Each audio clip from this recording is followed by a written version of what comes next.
ಇಲ್ಲಿರುವ ದಿಗ್ಗಜರು, ನಮ್ಮ ಕಲಾ ಸಾಹಿತ್ಯ ಕುಟುಂಬದವರು ಮತ್ತು ಸ್ನೇಹಿತರೆಲ್ಲರಿಗೂ ಹೃದಯಪೂರ್ವಕ ಸುಸ್ವಾಗತ. A heartfelt ಸುಸ್ವಾಗತ to all dignitaries, friends and family present with us here today. ಇಂದಿನ ಕಾರ್ಯಕ್ರಮ ಪ್ರಾರಂಭಿಸುವ ಮುನ್ನ ಕೆಲವು ಸೂಚನೆಗಳು. 100 ಕೋಟಿ ಲಸಿಕೆಗಳನ್ನು ಕೊಟ್ಟು ಕೋವಿಡ್ ತಡೆಗಟ್ಟೋದ್ರಲ್ಲಿ ಸರ್ಕಾರ ಮಾಡಿರುವ ಸಾಧನೆ ಬಗ್ಗೆ ನಮ್ಮೆಲ್ಲರಿಗೂ ಅತ್ಯಂತ ಹೆಮ್ಮೆ ಇದೆ. ಇದ್ದರೂ ನಾವು ವಹಿಸಬೇಕಾಗಿರೋ ಮುನ್ನೆಚ್ಚರಿಕೆಗಳನ್ನು ನಾವು ಮರೆಯೋದು ಬೇಡ. ದಯವಿಟ್ಟು ಎಲ್ಲರೂ ಸದಾ ಮಾಸ್ಕ್ ಧರಿಸಿ. ಎಕ್ಸ್ಟ್ರಾ ಮಾಸ್ಕ್ ಬೇಕಿದ್ದಲ್ಲಿ ನಮ್ಮಲ್ಲಿ ಲಭ್ಯವಿದೆ, ದಯವಿಟ್ಟು ಕೇಳಿ ಪಡೆಯಿರಿ. ಅಲ್ಲಲ್ಲಿ ಸ್ಯಾನಿಟೈಸರ್ ಇಡಲಾಗಿದೆ, ದಯವಿಟ್ಟು ಬಳಸಿಕೊಳ್ಳಿ. Social distancing ಕಾಪಾಡಿಕೊಳ್ಳಿ. ದಯವಿಟ್ಟು ಒಂದು ಸೀಟ್ ಖಾಲಿ ಬಿಟ್ಟು ಇನ್ನೊಂದು ಸೀಟ್ನಲ್ಲಿ ಕೂತ್ಕೊಂಡ್ರೆ ಎಲ್ಲರಿಗೂ ಅನುಕೂಲ, ಸುರಕ್ಷತೆ.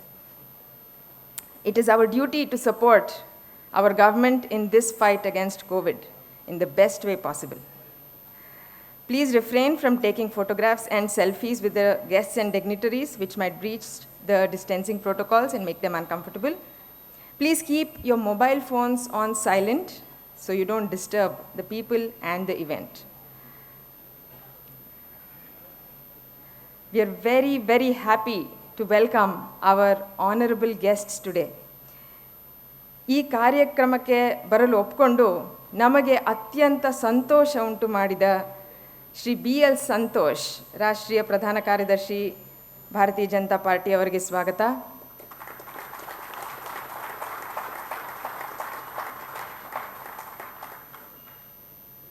We next have a person with excellent clarity of thought and speech, a lawyer and an author, and a role model to today's young generation, Shri J. Sai Deepak. Welcome, sir. ತಮ್ಮ ಬಾಲ್ಯ ಮತ್ತು ಆರಂಭಿಕ ವರ್ಷಗಳಲ್ಲಿ ಅತ್ಯಂತ ಕಠಿಣ ಜೀವನವನ್ನು ಎದುರಿಸಿ ಈಗ ಕರ್ನಾಟಕ ಜಾನಪದ ಅಕಾಡೆಮಿಯ ಅಧ್ಯಕ್ಷರ ಮಟ್ಟಕ್ಕೇರಿದ ಮಾತಾ ಜೋಗತಿ ಮಂಜಮ್ಮ ಅವರು ನಮ್ಮ ಜೊತೆ ಇದ್ದಾರೆ. ಸ್ವಾಗತ.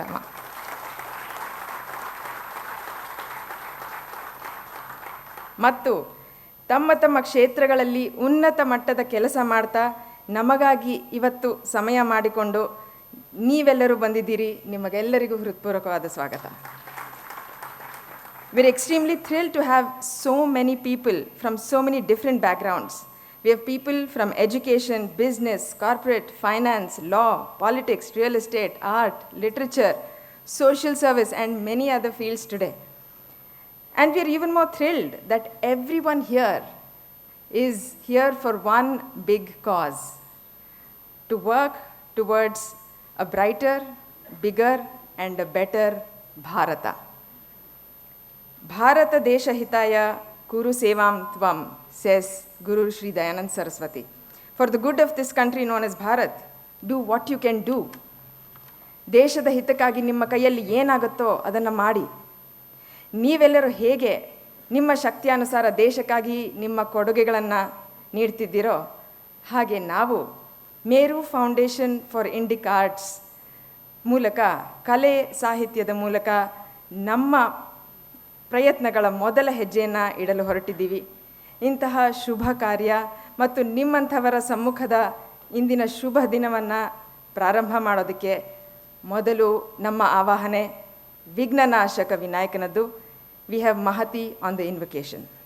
ವಾತಾಪಿ ಗಣಪತಿಂ ಭಜೆ, ವಾತಾಪಿ ಗಣಪತಿಂ ಭಜೆಹಂ, ವಾತಾಪಿ ಗಣಪತಿಂ ಭಜೆಹಂ, ವಾತಾಪಿ ಗಣಪತಿಂ ಭಜೆಹಂ, ವಾತಾಪಿ ಗಣಪತಿಂ ಭಜೆಹಂ, ವಾತಾಪಿ ಗಣಪತಿಂ ಭಜೆಹಂ, ವಾತಾಪಿ ಗಣಪತಿಂ ಭಜೆಹಂ, ವಾತಾಪಿ ಗಣಪತಿಂ ಭಜೆಹಂ, ವಾರಣಾಸ್ಯಂ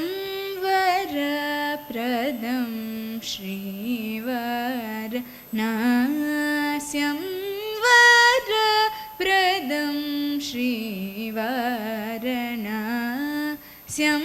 वरप्रदं श्रीवातापि गणपतिं भजेऽहं वारणास्यं वरप्रदं श्रीवातापि गणपतिं भजेऽहम्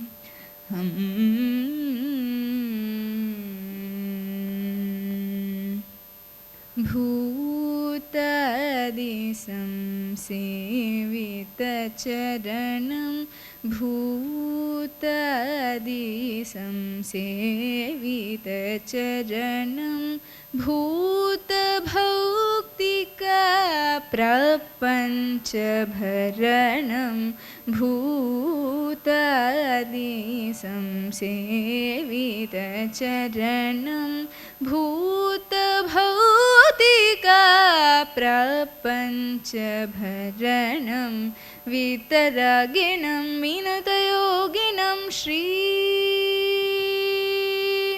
वितरागिणं विनुतयोगिनं वितरागिणं विनुतयोगिनं विश्वकारणं विघ्नवारणं वितरागिणं विनुतयोगिनं विश्वकारणं विघ्नवारणं वातापि गणपतिं भजेऽहं वारणास्यं वरप्रदं श्रीवातापि गणपतिं भजेऽहम्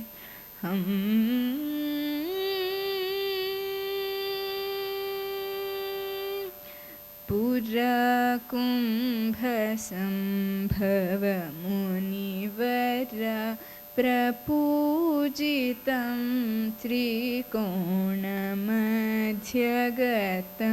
पुराकुम्भसम्भवमुनिवरा प्रपूजितं त्रिकोणमध्यगतं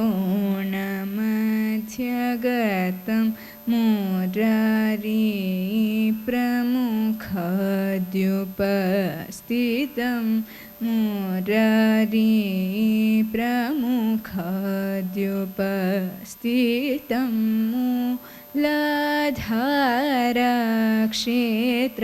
मूलाधारक्षेत्रस्थितं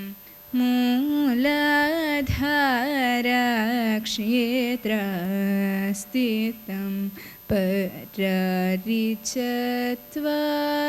वागात्मकं प्रणवस्वरूप वक्रतुण्डं परारिचत्वारि वागात्मकं प्रणवस्वरूप वक्रतुण्डं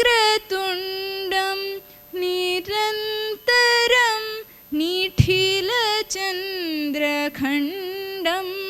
निज वामकरविधृतेक्षुदण्डं निरन्तरं निखिलचन्द्रखण्डं निज वामकरविधृतेक्षुदण्डं कराम्बुजपाशबीजापुरं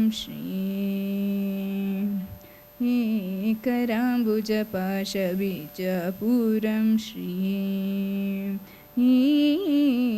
कराम्बुजपाशबीजापुरं कराम्बुजपाशबीजापु कलुषविदूरं भूतकालं कराम्बुजपाशबीजापुरं कलुषविदूरं भूतकालं हरादिगुरुगुहतोषितबिम्बं हंसध्वनिभूषितहेरम्बं हरादिगुरुगुहतोषितबिम्बं हंसध्वनिभूषितहेरम्बं वातापि गणपतिं भजेऽहं वारणास्यं वरा प्रदं श्री वातापि गणपतिं भजे भजे भजे हम. Mahati is a second PU student of Christ Junior College, and she's been learning music under Vidushi Kanchana Sriranjini, and she's completed her senior exam in Carnatic music, and she's also a recipient of a scholarship from Karnataka Nritya Sangeet Academy. We wish her all the best. Thank you, Mahati. Mante Swami Kavya is one of the most important and well-known oral epics of Karnataka. The Nilgars, the professional singers of South Karnataka, have kept this story song routine alive by centuries of performances. They perform in districts of Mandya, Mysore, Ramanagara, Chamarajnagara, and rural Bangalore. Today, we have with us Sri Mallanna Nilgar and his team to present to you this oral epic. We have Mante Swami Kavya.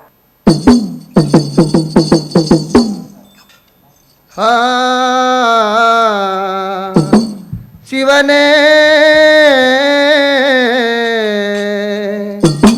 ಅರನೇ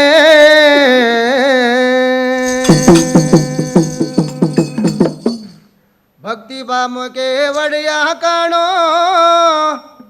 ಬಾಲನೋಚನ ದಯ್ಯ ಕಾಣೋ ಸಿದ್ದಯ್ಯ ಸ್ವಾಮಿ ಬಲ್ಲೆ ಮಂಡೇರ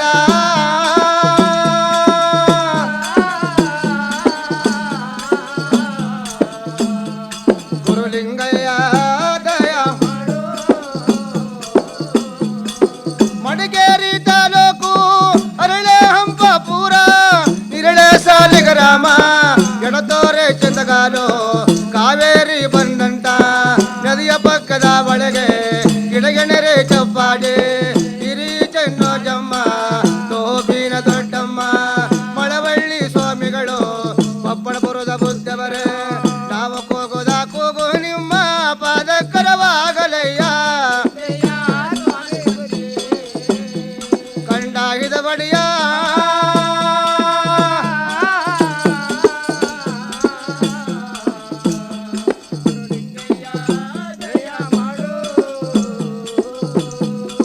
ಬಾರಪ್ಪ ನೆಲಕಂಡ ನೀಲಗಾರರ ಗಂಡ ನೀಲಿಸಿದ್ದಪ್ಪಾಜಿ ಕಲಿಗ ಬನಬಡುತ್ತೋ ಕಾಲು ಜ್ಞಾನ ಹುದುಗೀತೋ ಕಲಿ ಎಂದರೆ ನನಗೆ ಗೊತ್ತಿಲ್ಲ ಅಂದವನೇ ಅತ್ತೆ ತಿರುಗಾಳೆ ಸಾಪೆ ಸೊಸೆಗೆ ನೋಡು ತೂಗು ಮಂಚ ಚಿಕ್ಕಲ್ಲೂರಯ್ಯ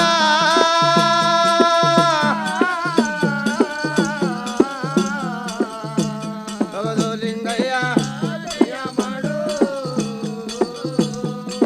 ಕುಡಿ ನೀರಿಗೆ ಸುಂಕ ಬಾವಿ ನೀರಿಗೆ ಸುಂಕ ಬಟ್ಟು ನೀರಿಗೆ ಸುಂಕ ಊರೂರಿಗೆ ಜಗಳ ಕೇರಿ ಕೇರಿಗೆ ಬೊಬ್ಬೆ ಆಗಬೇಕು ನನ್ನ ಕಂದ ನಿಲ್ಲಿಸಿದ್ದಪ್ಪಾಗೆ ನಾಳೆ ತಿನ್ನುವ ಹಣ್ಣ ನಾಳೆ ತೂಕವ ಮಾಡಬೇಕು ಚಿಕ್ಕಲ್ಲೂರಯ್ಯ ಆ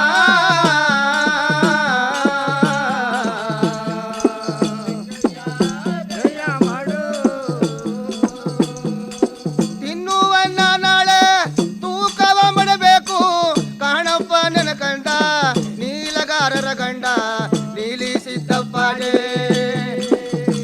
ನಾಳೆ ಗಣಸತ್ತ ಮುಂದೆ ಹೋಗಿ ದರಬಾರ ಆಳಬೇಕು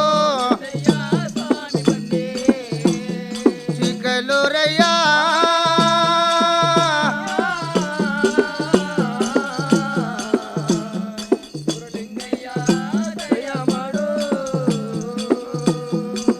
ಇಂತೆ ಕಲೆಯ ನೋಡುವ ಮೊದಲೇ ನಾವೇ ಮರೆಯಾಗಬೇಕು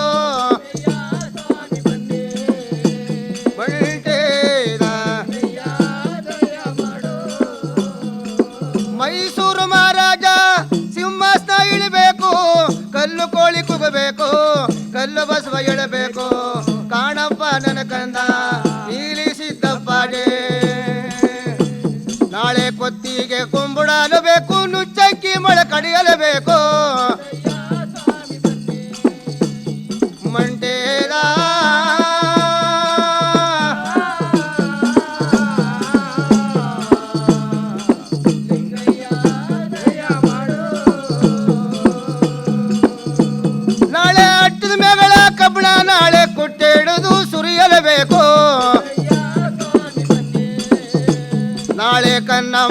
ಹೊಡಿಬೇಕು, ಕಲ್ಲು ಕೋಳಿ ಕೂಗಬೇಕು. ಚಿಕ್ಕಲ್ಲೂರಯ್ಯ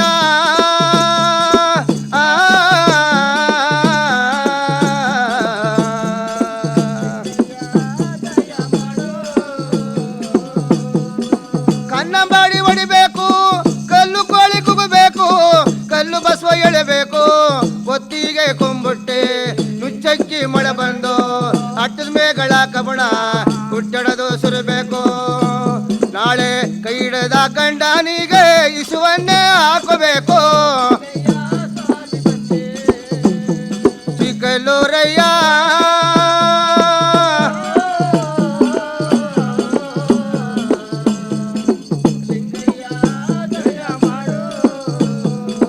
ಇಂತೆ ಕಲೆಯ ನೋಡುವ ಮೊದಲೇ ನಾವೇ ಮರೆಯಾಗಬೇಕು.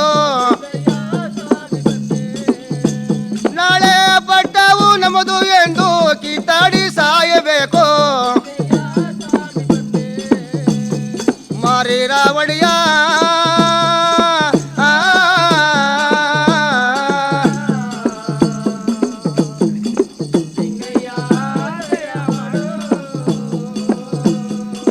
ಜೋಡು ಸೂರ್ಯ ಉಡಬೇಕು, ಬೇಳ ಪಟ್ಟ ಆಳಬೇಕು. ನಾಳೆ ಮುಸುಕುನ ಬೀರಲ್ಲ ಕಸ ಬೀಸಿ ಎಗಬೇಕು. ಕಾಣಪ್ಪ ನನ್ನ ಕನ್ನ ನೀಲಿಸಿದ್ದಪ್ಪಾಗೆ 7 ವರ್ಷ ಹೆಣ್ಣು ಮಗಳು ಮೈನರದಿ ನಿಲ್ಲಬೇಕು. ಮಂಟೇದ ಲಿಂಗಯ್ಯ ಮಾಡಿದವರಿಗೆ ಮನವೇ ಸಾಕ್ಷಿ, ತೋಡಿದವರಿಗೆ ಜಲವೇ ಸಾಕ್ಷಿ. ನೀನು ಪದವ ಏಳು ನಾದಗೆಗೆ ಒದಗಿ ಬಾರೋ ಮಾಯಿಕಾರ. ಓದು ಮುಚ್ಚುದ ಗಂಡ ಕಾಣೋ, ಭೂಲೋಕದ ಗಂಡ ಕಾಣೋ. ಮಂಟೇದ ಲಿಂಗಯ್ಯ ಜೊಳಗೆ ಹಾಕರು ನಾಳೆ ಜೋಪಾಳಿ ಪಡಬೇಕು. ಕಾಣಪ್ಪ ನನ್ನ ಕಂದ ನೀಲಿಸಿದ್ದಪ್ಪಾಗೆ. ನಾಳೆ ಬಂಗಿ ಸರದೋರು ನಾಳೆ ಬಂಗೆಟ್ಟಿ ಕೂನಬೇಕು. ನಾಳೆ ಕಾವಿ ಬಟ್ಟೆ ಇಕ್ಕಿರು ಕಳ್ಳರಾಗಿ ತಿರುಗಬೇಕು. ಕಂಡ ಹಿದವಡಿಯ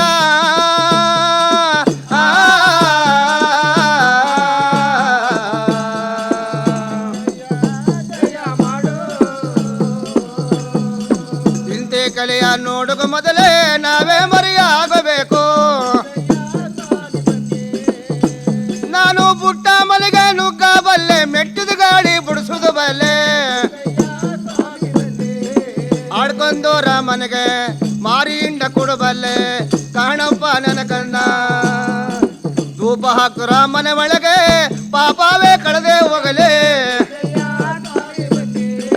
ಕಾಸು ಕೊಟ್ಟರ ಮನೆ ನಾಳೆ ಕೈಲಾಸಕರವಾಗಲಪ್ಪ. ಮಂಡೇದ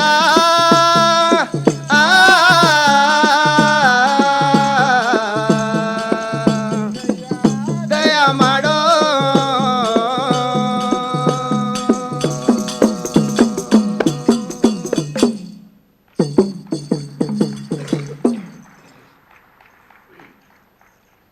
ಇದು ನಮ್ಮಲ್ಲಿ ಹಾಡುವಂಥ ಹಾಡು.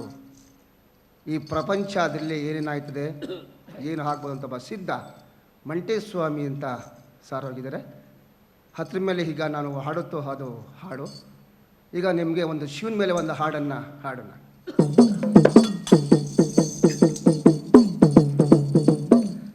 ಅರಗರ ಪರ ಶಿವ ಗುರುದೇವ ಸಿರಿಗಿರಿಯ ಮಲ್ಲಯ್ಯರಂತೆ ಮಲ್ಲರಾಯ.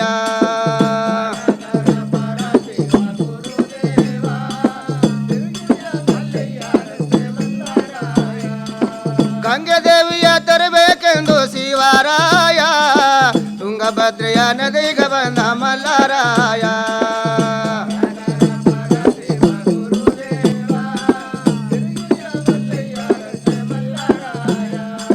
ತುಂಗಭದ್ರೆಯ ನದಿಗೆ ಬಂದು ಶಿವರಾಯ, ಸಾನನೆ ಮಗಳ ಮಾಡಿದರಂತೆ ಮಲ್ಲರಾಯ.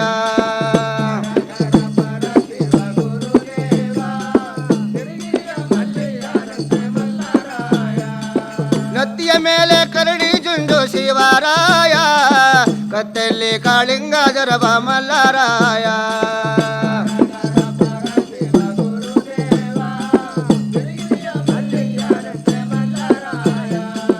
ಕರಿಯ ಕಂಬಳಿ ಒದ್ದಿಗೆ ಮಾಡಿ ಶಿವರಾಯ ಬಚ್ಚಿಟ್ಟಿ ಬಸವಂಗ ಧರಿಸಿ ಶಿವರಾಯ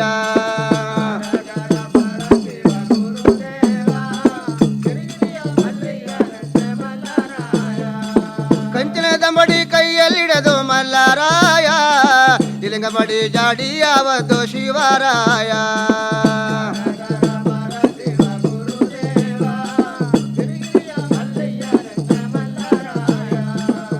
ಪರಶಿವನ ಯಾಸ ಮರಸಿ ಶಿವರಾಯ ಗೊರವೈನ ರೂಪ ತಾಳೆ ಮಲ್ಲರಾಯ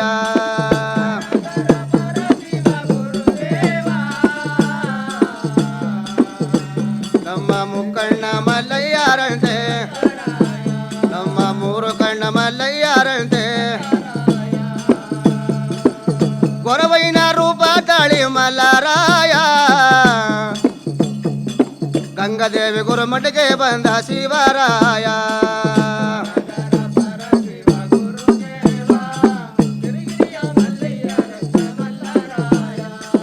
ಯಾರೇ ಎಣ್ಣೆ ಮನೆಯ ಒಳಗೆ ಗಂಗೆ ಬಾಲೆ ಅರ್ನಿಗದಾನ ಶಿವನಿಗದಾನ ನೀಡುವಾರೆ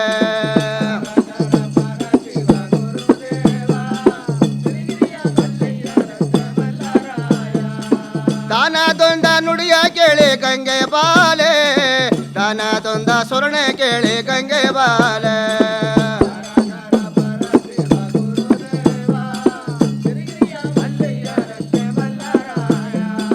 ಗೌರಿ ಗದ್ದಿಗೆ ಮೊರವ ತೆಗೆದು ಗಂಗೆ ಬಾಲೆ ಸಣ್ಣಕ್ಕಿ ಸಣಬೇಳೆ ತುಂಬಿ ಗಂಗೆ ಬಾಲೆ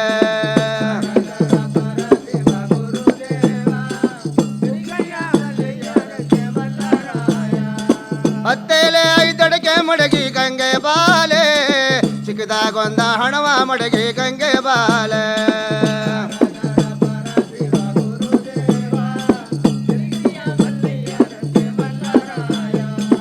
ಏಳಂಬು ಎಳಬಾಕಲ ದಾಟಿ ಗಂಗೆ ಬಾಲೆ ತಗೊಳ್ಳಿ ಸ್ವಾಮಿ ದಾನವನ್ನ ಜಂಗುಮಾರ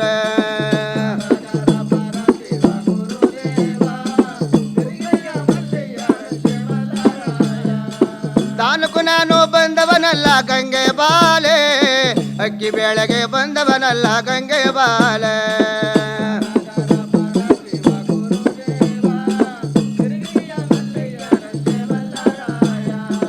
ದುಡ್ಡು ಕಾಸಿಗೆ ಬಂದವನಲ್ಲ ಗಂಗೆ ಬಾಲೆ ಮಡಿಯ ಬಟ್ಟೆಗೆ ಬಂದವನಲ್ಲ ಗಂಗೆ ಬಾಲೆ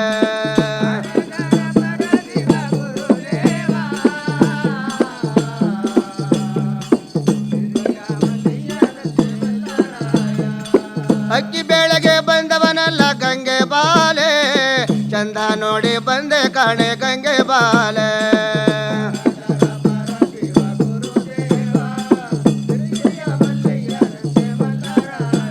ನಿನ್ನ ಚಂದ ನೋಡಿ ಬಂದೆ ಕಾಣೆ ಗಂಗೆ ಬಾಲೆ ಹೋಗೋ ಬಾರೆ ಕೈಲಾಸಕ್ಕೆ ಗಂಗೆ ಬಾಲೆ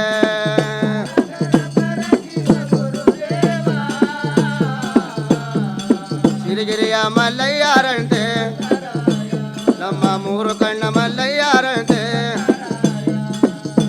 ನೀನು ಮುಪ್ಪುನ ಕಾದ ಮುದುಕ ಕಾಣೋ ಶಿವರಾಯ 12 ದಿವಸ ಕನ್ಯೆ ಒಳಗೆ ಮಲ್ಲರಾಯ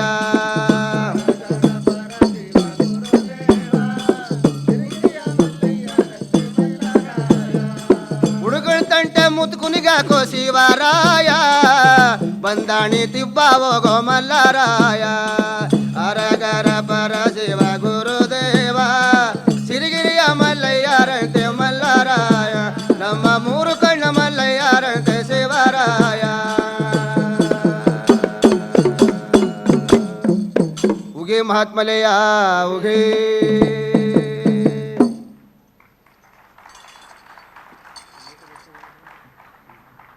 ಅದ್ಭುತವಾಗಿತ್ತು. ತುಂಬ ಧನ್ಯವಾದಗಳು. ಇಂತಹ ಹುಮ್ಮಸ್ಸು, ಇಂತಹ ಉತ್ಸಾಹ, ಇಷ್ಟು ಎನರ್ಜಿ ಎಲ್ಲರಲ್ಲೂ ತುಂಬೋದಕ್ಕೆ ಸಾಧ್ಯ ಆಗೋದು ಕಲೆಯಿಂದ ಮಾತ್ರ. We strongly believe that art has the power to create magic in the mind of every person. Pure art without any agenda behind it, can create so much positive energy within and around everyone that the world can actually become a happier place. On that positive note, I invite our esteemed guests to light the lamp of positivity, of joy, of art.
उद्यमेन हि सिद्ध्यन्ति कार्याणि न मनोरथैः न हि सुप्तस्य सिंहस्य प्रविशन्ति मुखे मृगाः. This is a Subhashita in Samskrita that says, though the lion is the king of the jungle, it still has to go and hunt for its food. It has to work hard. There is no substitute for hard work. ನಿಮ್ಮ ಆಸೆ ಆಕಾಂಕ್ಷೆಗಳನ್ನು ಪೂರೈಸಬೇಕಾದ್ರೆ ಕಷ್ಟಪಟ್ಟು ದುಡಿಯಲೇಬೇಕು. ಮಲಗಿರೋ ಸಿಂಹದ ಬಾಯಿಗೆ ಜಿಂಕೆ ಅದಾಗಿಯೇ ಬೀಳುತ್ತದೆಯೇ? ಇಲ್ಲ. ನಮ್ಮ ಕನಸುಗಳನ್ನು ನನಸಾಗಿಸಲು ಮೇರು ಫೌಂಡೇಶನ್ ಫಾರ್ ಇಂಡಿಕಾರ್ಡ್ಸ್ ತಂಡ ಕಷ್ಟಪಟ್ಟು ಕೆಲಸ ಮಾಡೋ ಭರವಸೆಯನ್ನು ಹೊತ್ತು ನಿಂತಿದೆ. ಈ ಕನಸು ಏನು? ನಿಮ್ಮೊಂದಿಗೆ ಹಂಚಿಕೊಳ್ತಿದ್ದಾರೆ ನಮ್ಮ ಅಧ್ಯಕ್ಷರು ಶ್ರೀ ಅಚ್ಯುತ ಅನಂತಮೂರ್ತಿಯವರು.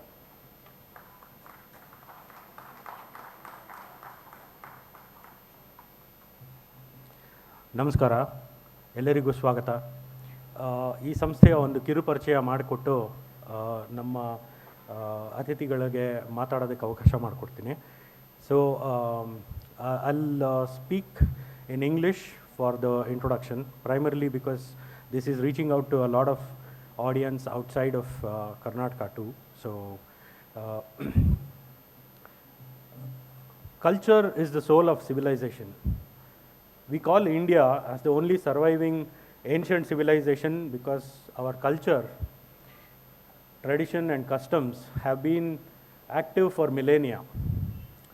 It is still in practice. When so many other ancient civilizations are no longer in existence, how did our culture, our civilization survive? It's basically because our civilization has been nourished and sustained by art. If today every adult and child is aware of our ancient Puranas like Ramayana and Mahabharata, it's not because they have all read them. It is because they have been performed in various forms, in classical art, in folk art. They have been carved in magnificent temples as sculptures and murals. The stories of Ramayana and Mahabharata exist in almost every temple murals. And we have all heard these Puranas being sung, and our grandmothers and mothers and grandparents have told us stories of these Puranas. So it exists in many forms, and it has survived. There is a strong link between art, culture and civilization. If the civilization has to survive, culture has to survive, and for culture to survive, traditional art has to survive. Like forms like storytelling, like what our Neil Garas performed. All these are performance arts which have been surviving for hundreds of years.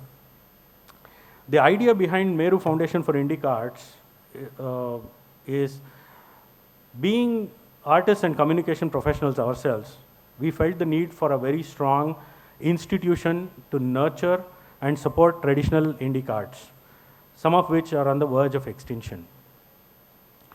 So instead of creating pride in our cultural heritage, fortunately or unfortunately, we have seen systematic efforts over the decades to obliterate that and replace it with history and culture of invaders. While art and culture having Indic roots have strong influence in Southeast Asian countries, where they take pride in performing Ramkir or Ramayana through their Apsara dance or these kind of forms.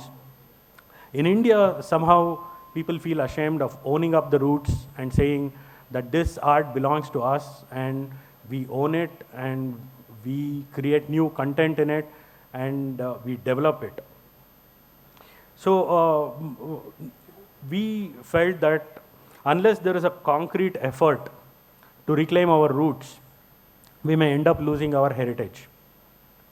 Proliferation of various new media forms have led to the gradual decline of traditional art forms.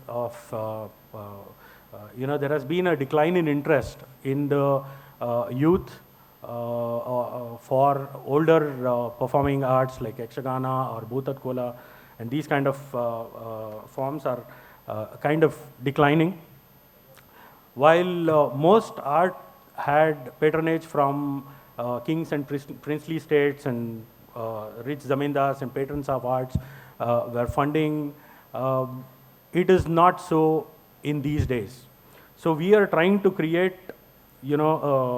a system where craftsmen and traditional artists will continue to thrive instead of having to give up their traditional familial art-related activities which used to sustain them earlier but which no longer sustains them. So they are choosing various other careers or moving to the urban areas and becoming homeless, and they are facing a lot of problems. So what we wanted to do is we want to take a concrete step to further prevent further erosion of all these art forms and begin new content creation. To quote Arnold Toynbee, schism in the soul, schism in the body social will not be resolved by any scheme to return to the good old days, which is archaism, or by programs guaranteed to render an ideal projected future, which is futurism, or even by the most realistic hard-headed work to weld together again the deteriorating elements of civilization. Only birth can conquer death, the birth not of the old thing again, but of something new. So for a few years now, a group of similar-minded theater artists have been thinking and discussing various Indic art projects that involve traditional, cultural and historical aspects of India. During our discussions, we recognized the need for research and documentation to get correct facts and records, honing required skills for everyone involved in order to have authentic projects, pay the artists, and create a support system for artists who are dependent on art for a livelihood. So we kind of realized that we would not be able to achieve this humongous work without having a proper, strong institutional kind of support. So that led to the formation of Meru Foundation for Indic Arts. It is focused on the dual objectives of reclaiming our culture and traditions and to support the sustenance and spread of Indic art. So basically we are a team of people who have been involved in art and communication for a very long time, and we felt that we would be able to create an organization, an institution, leveraging on our experience over the last few years, a couple of decades actually, for each of us. So the foundation is committing itself to strive and create awareness about our rich Indian wisdom in various fields through medium of literature, fine arts, and performing arts. So Meru would achieve these goals through promotional support. Basically, we would support events which are creating performances and festivals and exhibitions and seminars based on Indic art forms or Indic literature or culture and heritage. Instituting awards for excellence in arts in various categories at various levels. Indic arts research, we want to support critical investigation and promote research papers through grants and fellowships. Indic arts education, so we want to do short-term and long-term courses, diplomas, awareness programs, and school and public competitions. Basically, we would want to throw these opportunities open for everyone who are interested in learning more about Indic arts and culture. Then we would like to create new content by encouraging literature and publications. Primarily, we want to conduct programs for writing, through which we will encourage people to write, to undergo a training program and then create fiction, non-fiction, drama, poetry, whichever is their preferred medium. Then films, basically documentaries and short films and social media videos to communicate a lot more in a shorter time. And training and development, basically lecture and demo classes by master artisans, workshops and seminars we want to do. And create a repository of information for digital and physical information base, knowledge base for Indic cultures, art forms, literature, and Indian history. Then making available information, enabling further research and spreading of information. Creating a directory of artisans and institutions supporting artists. We would also like to create a corpus fund for supporting artists who are in dire need in cases of emergency. This is something that we realized recently from 2020 during the lockdown. We encountered a huge number of artists who suffered greatly because of the lockdowns. The lockdowns mandated that there were no shows happening, which meant there was no livelihood for people who were dependent on art. So we want to create a corpus fund for supporting artists in dire need in cases of emergencies, and to provide stipend for students who will join our classes, so that we will give them not just a training, but we will also give them a stipend which will encourage them to actually put in a lot more serious effort into pursuing their preferred art form as a livelihood. So the first year program, we have envisaged two flagship programs. One is the workshop for writers, primarily a batch of 60 students from literature departments across various colleges in Bangalore will be inducted for a 6 months writers training program. So they will be writing stories, novels, plays, any form of writing that interests them. It could even be a journal entry or a blog. This program is going to continue. This is a long-term project that we have, but for the first year, we are going to have, first batch, we are going to have 60 students identified, and subsequently, we are going to expand it across the state, and then we will also try to have as many hybrid courses as possible. So each student is going to be given a stipend of 2,000 rupees every month for the duration of the program, which is for 6 months.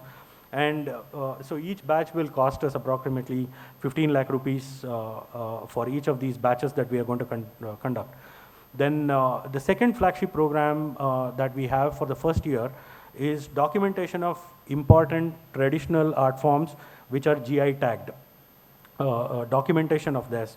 So Karnataka has about 31 GI tagged commodities and art forms. These are very important, and they are culturally and socially very significant art forms. So it could be Gigi Pada or Manteswami or Sri Krishna Parijata or Bhutad Kola, or even traditional sports like Kambala, which has faced a lot of attacks over the period of last few years. So the study materials for these art forms are almost non-existent, except for a few articles which are written by interested journalists. We don't actually see thorough documentation of these art forms.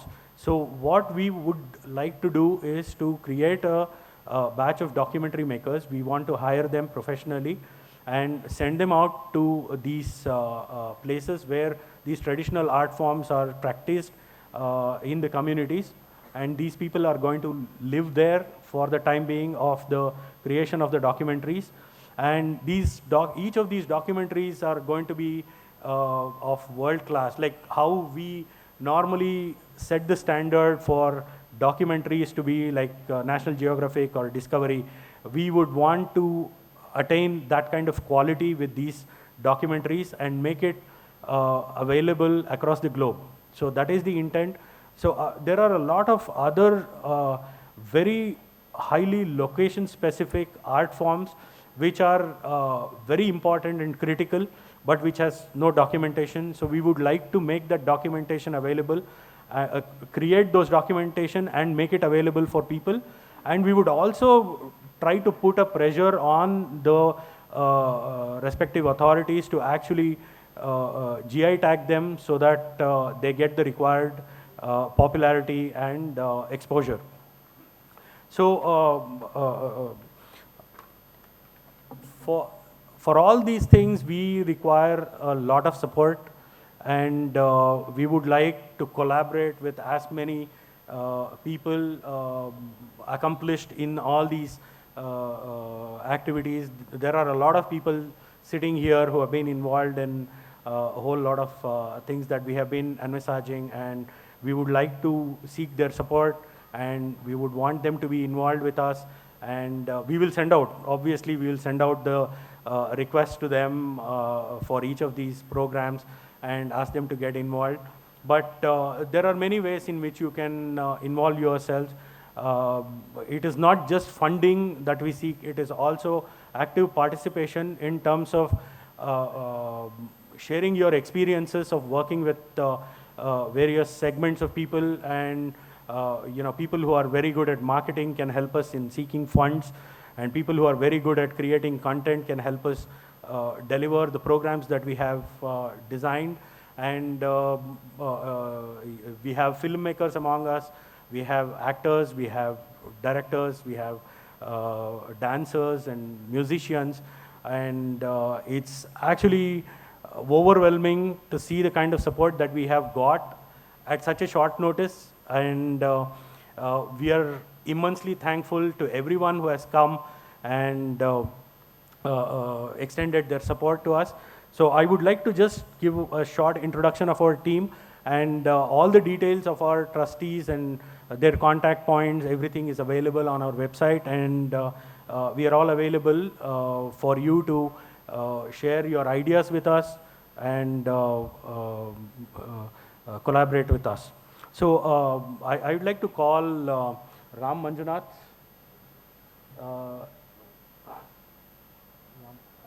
Please. He's our vice president. He has been an information security professional, and he's also a filmmaker and theater practitioner for a very long time. I'd like to call Krishna Hebbale, who is the secretary.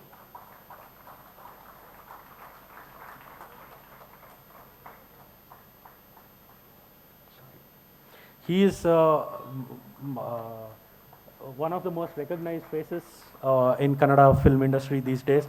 He has more than 3 decades of experience in theater. He's been involved with in forming at least 3 theater groups which are still working and doing great work. I'd like to call Dr. Rajashri. She's our Joint Secretary.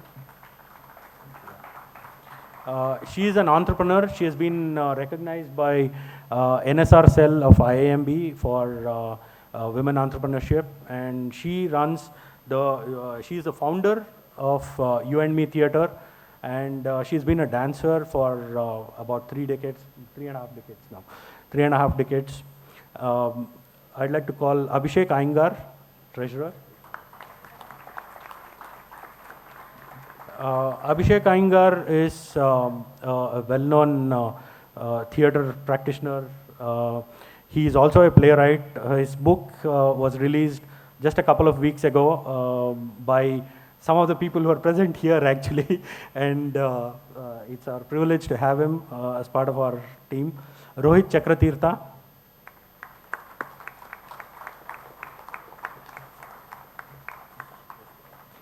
Rohit is a writer, thinker, columnist, and he is driving one of the efforts of our Karnataka government on the textbook committee. He is reviewing the older textbooks, and he is part of the committee. Vrishanka Bhatt.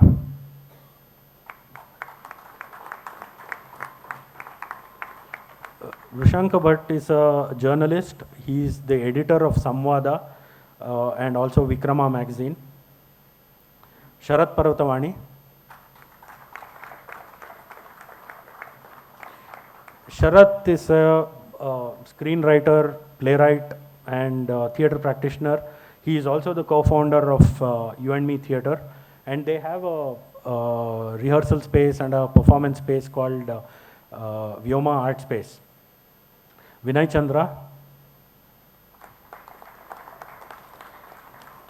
Vinay Chandra is a theatre practitioner for a couple of decades, and he is also now a farmer who is attempting organic farming in his new farm. So these are our trustees, and I am Achyuta. All our contacts are available on our website, and also you can call any of us on the numbers which are available on the brochure.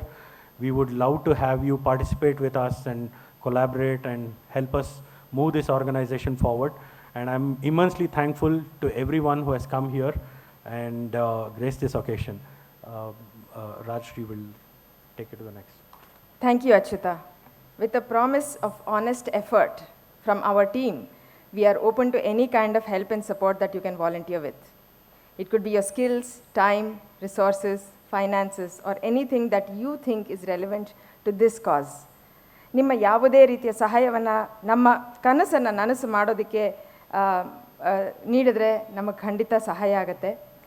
ಈ ನಿಟ್ಟಿನಲ್ಲಿ ನಮ್ಮ ಮೊದಲ ಹೆಜ್ಜೆಗೆ ಕೈ ಜೋಡಿಸಿ ಇಲ್ಲಿಗೆ ಬರುವ ಮೂಲಕ ಬೆಂಬಲ ಸೂಚಿಸಿರೋ ಈ ದಿಗ್ಗಜರಿಗೆ ನಮ್ಮ ಧನ್ಯವಾದಗಳು.